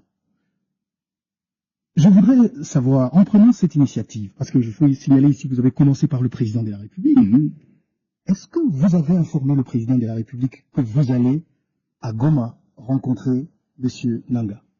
Alors, le 4 février, nous avons eu une audience avec le chef de l'État, au cours de laquelle nous avons partagé notre initiative. Je tiens à préciser que l'initiative est celle des églises. Ce n'est pas une initiative qui vient du président de la République vers les églises. Est-ce que le président de la République était OK que vous puissiez aussi rencontrer Corneille Nangaa? C'est vrai qu'il a émis quelques réserves, ce qui rentre dans la ligne qu'il a déjà adoptée depuis les débuts, où, d'après sa lecture, les acteurs qui sont à Goma aujourd'hui n'étaient pas, selon ce qu'il nous disait à l'époque, des interlocuteurs valables. Et quand vous l'avez rencontré, beaucoup de Congolais ont réagi. Comment vous pouvez rencontrer des gens qui tuent les Congolais, selon les dires d'un téléspectateur? Justement, cette initiative est en salle de la paix. Nous avons ce qu'on appelle le mécanisme de transformation des conflits. Et d'après les règles de ces mécanismes ou de cette initiative, vous ne pouvez pas espérer trouver une situation de paix sans rapprocher des interlocuteurs ou des acteurs clés par lesquels une solution pourrait passer. Donc, ce serait aberrant de penser trouver une paix durable en ignorant les acteurs qui ont pris les armes. Donc, de notre point de vue, nous comprenons justement, vous savez, nous sommes dans une situation de traumatisme national.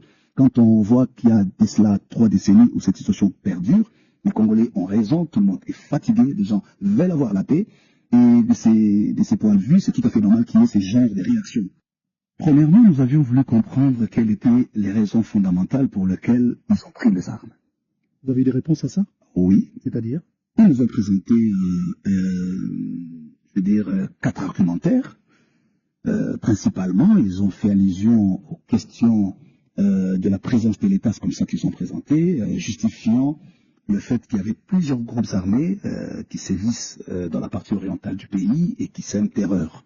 Deuxièmement, ils sont revenus sur la question de la gouvernance du pays. Troisièmement, c'était la question du processus démocratique, notamment, qui passe éventuellement sur la question de la révision ou du changement de la Constitution. Rappelez-vous, à cette époque, il y avait un débat dans l'opinion publique autour du changement de la Constitution.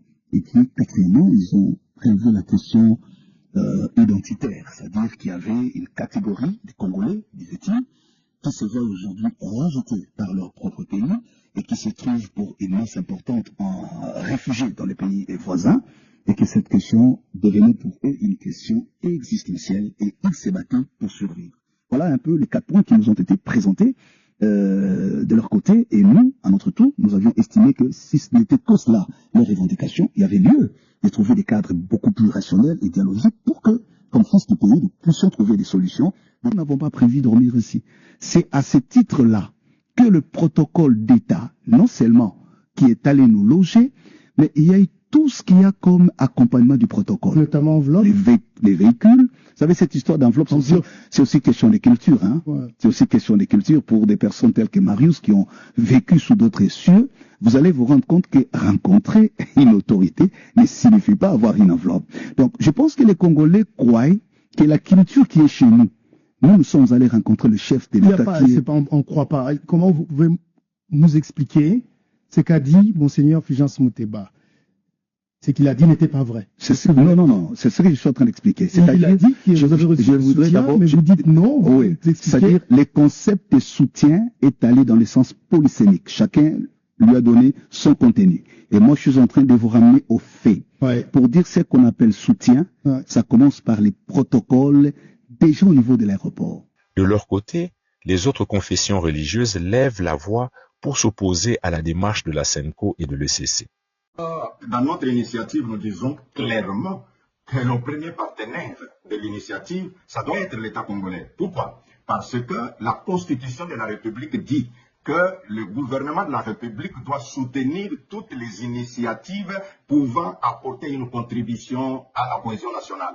Mais à la différence, et au moins, ils trouvent les partenaires et puis ils disent accepter le gouvernement de la République, mais les autres nous ont soutenus, les autres nous ont logés, les autres ont payé nos titres de voyage. Mais monsieur Boujaguera, tu peux être ensemble avec moi que le Rwanda, qui occupe une partie du territoire, il paye pour vous les frais pour sillonner le monde. Et vous allez me dire, il le fait gratuitement? Non. Ils n'ont pas cité que le Rwanda. Il y a l'Angola, il y a l'Ouganda, il y a le Kenya, il y a d'autres pays. Bon, ils sont d'autres partenaires. Ils ont d'autres partenaires, mais les autres peuvent, par compassion africaine, dire, ok, aidons ces gens s'ils le peuvent. Mais quand vous acceptez les titres de voyage qui viennent du pays qui occupe votre territoire dont vous êtes prélat, votre territoire dont vos paroisses, bon, je peux comprendre parce que vous vous rappelez, à une époque, M. Nanga est allé droitement dans une des paroisses catholiques pour faire sa messe convenablement, ce qui ne pouvait pas être le cas pour d'autres. C'est pour dire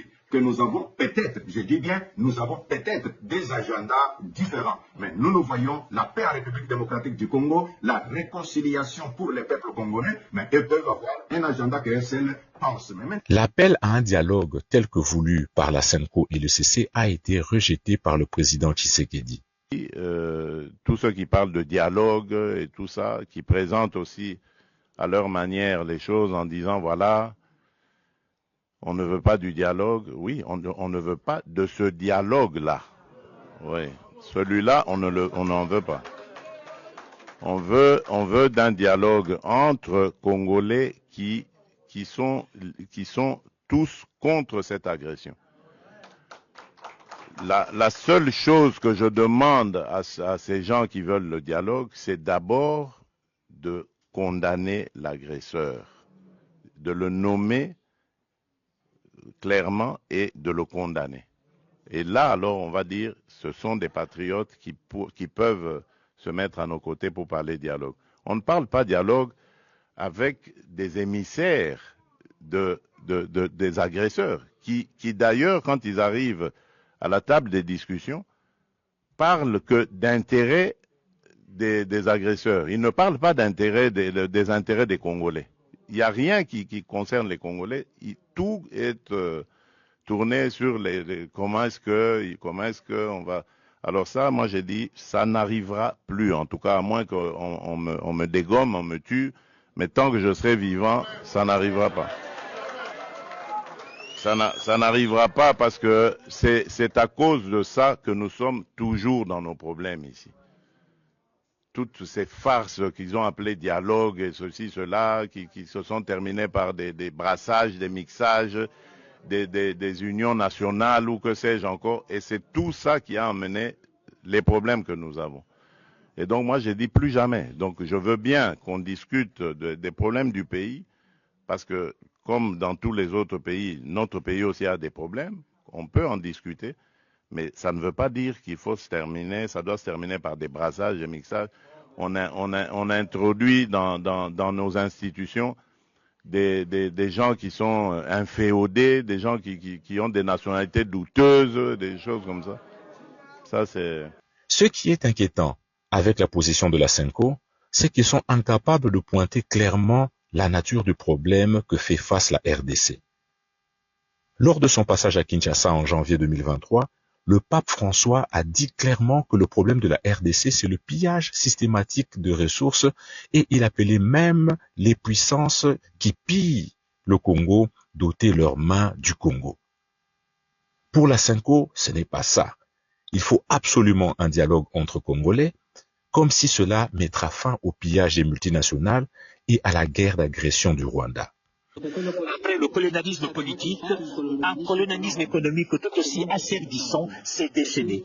Ce pays, largement pillé, ne parvient donc pas à profiter suffisamment de ses immenses ressources.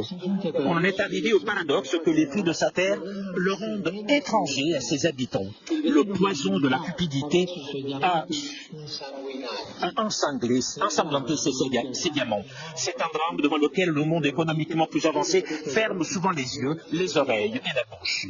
Mais ce pays et ce continent méritent d'être respectés et écoutés. Ils méritent espace et attention. Retirez vos mains de la République démocratique de Congo. Retirez vos mains de l'Afrique. Cessez d'étouffer l'Afrique. Elle n'est pas une mine à exploiter. Paul Kagame, président du Rwanda, dit clairement que le conflit au Congo n'a rien à voir avec Félix Tshisekedi, ni sa gestion. Il explique clairement pourquoi il fait la guerre au Congo. Kagame veut annexer les territoires du Kivu, voire au-delà, car selon lui, les frontières ont été mal tracées par les colons.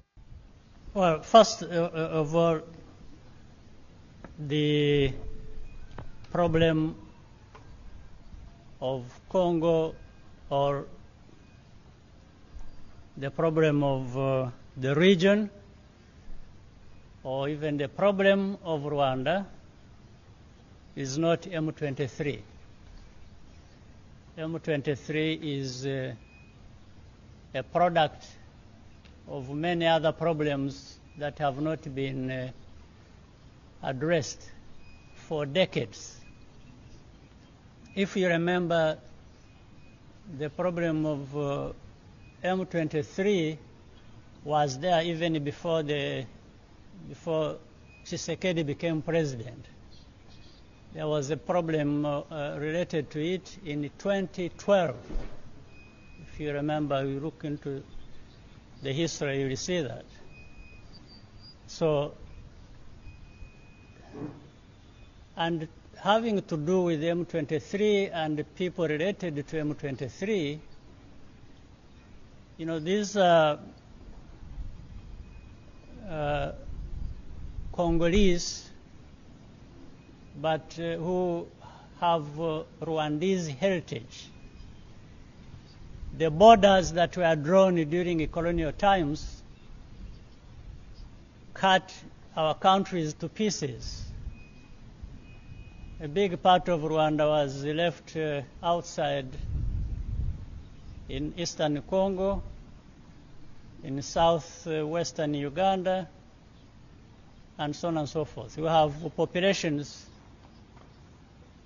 in these parts of other countries other than Rwanda who have a Rwandese background. But they are not Rwandans, they are citizens of those countries that absorbed those parts of Rwanda in the colonial times. So this is a fact. It is a fact of history. You can research that. You can find the details. It's not anything. So those problems are much older than me and much older than Tshisekedi and probably those who were there at the time are no longer alive. So that's the origin of the problem. And these people have been denied their rights within Congo. And the problem I referred to of 2012 is when they took up arms against their own government because of this problem. So, but it was mismanaged. You can see 2012, we are now in 2023. Selon le président Paul Kagame du Rwanda, le problème du Rwanda et de la République démocratique du Congo ne serait même pas le M23, mais plutôt un mauvais découpage des frontières dû à la colonisation. Et donc, selon M. Kagame, ces Rwandais restés de l'autre côté de la frontière, devenus automatiquement, selon lui, Congolais, se battent pour les terres perdues du Rwanda et pour leurs droits qui leur seraient privés par le gouvernement congolais. Ceci est un grand mensonge. Vous devez savoir que la République démocratique du Congo a plus de 400 tribus et ethnies, et il n'y a aucun conflit entre eux. Pourquoi il n'y a que, soi-disant, des Congolais d'origine rwandaise qui posent problème aux Républiques démocratiques du Congo? Cette déclaration est une diversion de Kagame car il sait que si on déplace le débat du conflit au Congo, du débat des minerais, au débat sur le tracé des frontières, ce sera un conflit sans fin et il pourra continuer avec ses soutiens occidentaux et du Qatar le pillage des minerais congolais indéfiniment. Est-ce que les politiciens de la CENCO ne comprennent pas ça ou bien ils sont simplement complices? De son côté, le président Tshisekedi continue avec une diplomatie agressive à l'international et finit par démystifier Paul Kagame et faire sortir Joseph Kabila de l'ombre. Joseph Kabila, n'en parlons pas. Lui, il a carrément boycotté les élections et prépare une insurrection parce que l'AFC, c'est lui. Donc, dites-moi, je fais quoi? Je n'avais pas eu de réponse. Le 23 mai 2025, Joseph Kabila sort enfin de l'ombre. L'homme est exposé et est obligé de prendre ses responsabilités. Il endosse alors le costume de chef rebelle aux côtés des terroristes rwandais du M23.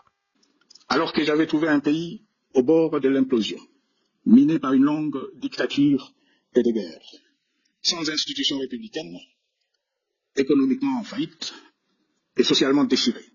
Bref, un pays dont l'incertitude de lendemain menaçait la stabilité de toute la région. Le 24 janvier 2019, j'avais en effet légué un bien meilleur héritage à mon successeur.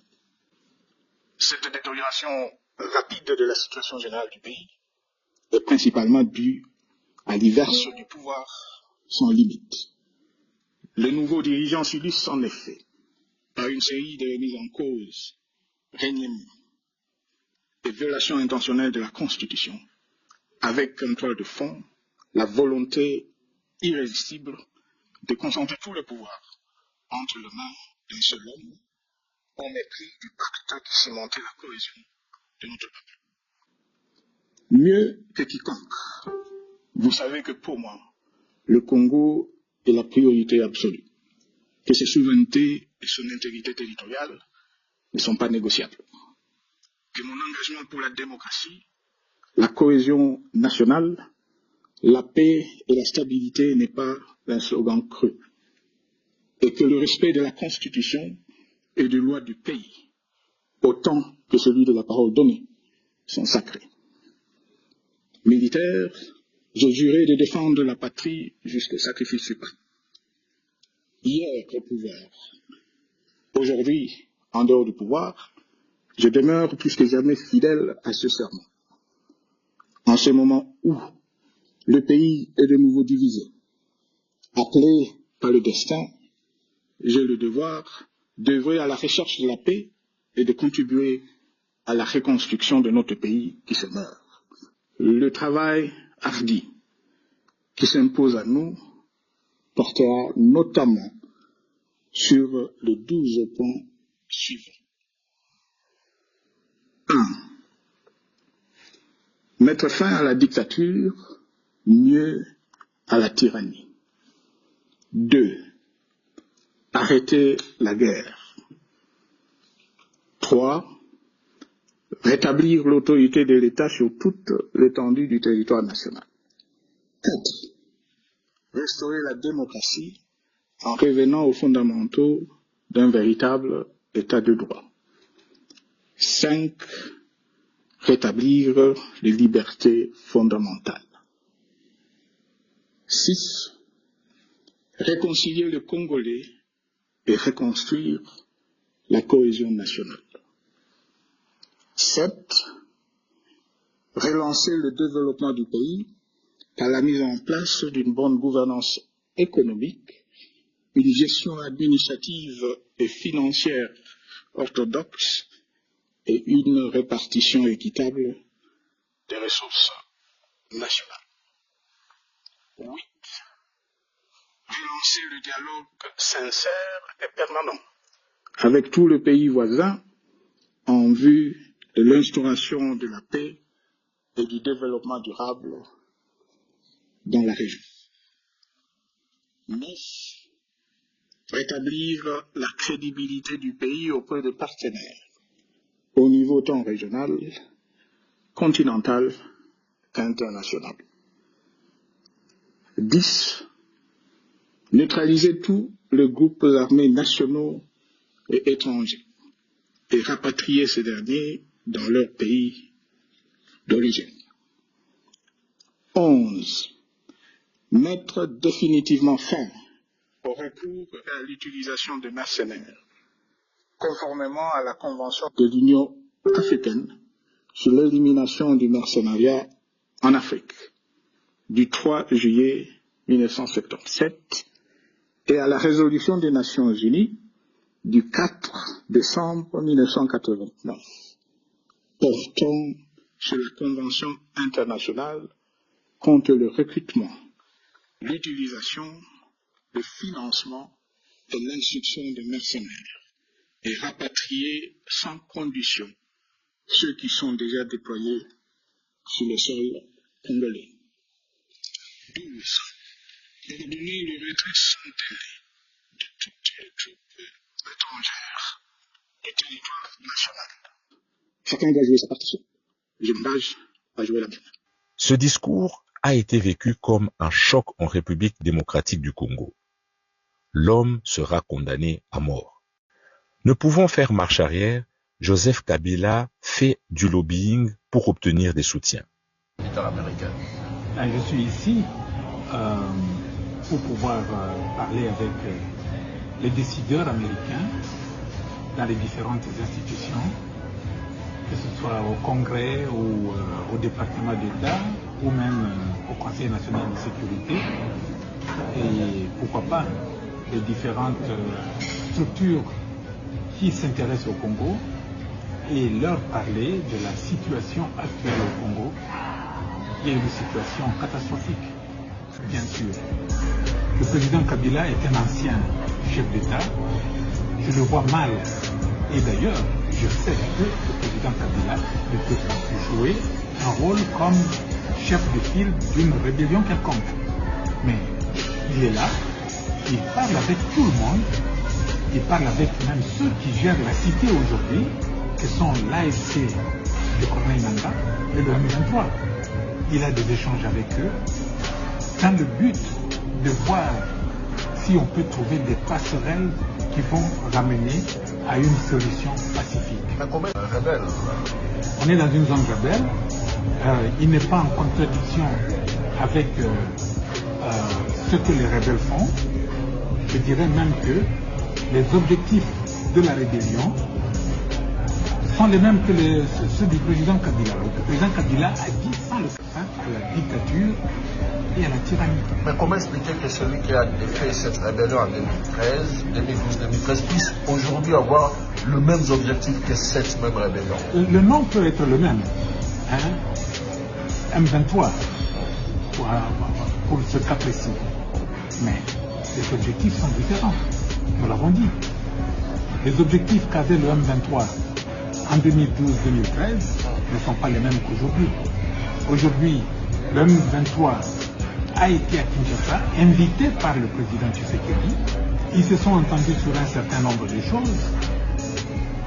Cet engagement n'a pas été accepté par l'homme qui dirige le Congo aujourd'hui. Et ils ont pris les armes pour se défaire de la dictature et de la tyrannie. Et voilà, je pense que si vous faisiez un sondage aujourd'hui, je crois que 99% des Congolais vous diront qu'il faut se défaire de la dictature. Nous pensons que la position de la SENCO dans la politique congolaise est clairement connue désormais. Dès l'annonce de la condamnation de Kabila, ils se sont empressés pour s'indigner alors qu'ils n'ont jamais osé condamner le Rwanda et le M23 qui tuent depuis des années dans la guerre dans les Kivu. Dieu seul est l'auteur de la vie et lui seul a l'autorité légitime sur son commencement et sa fin.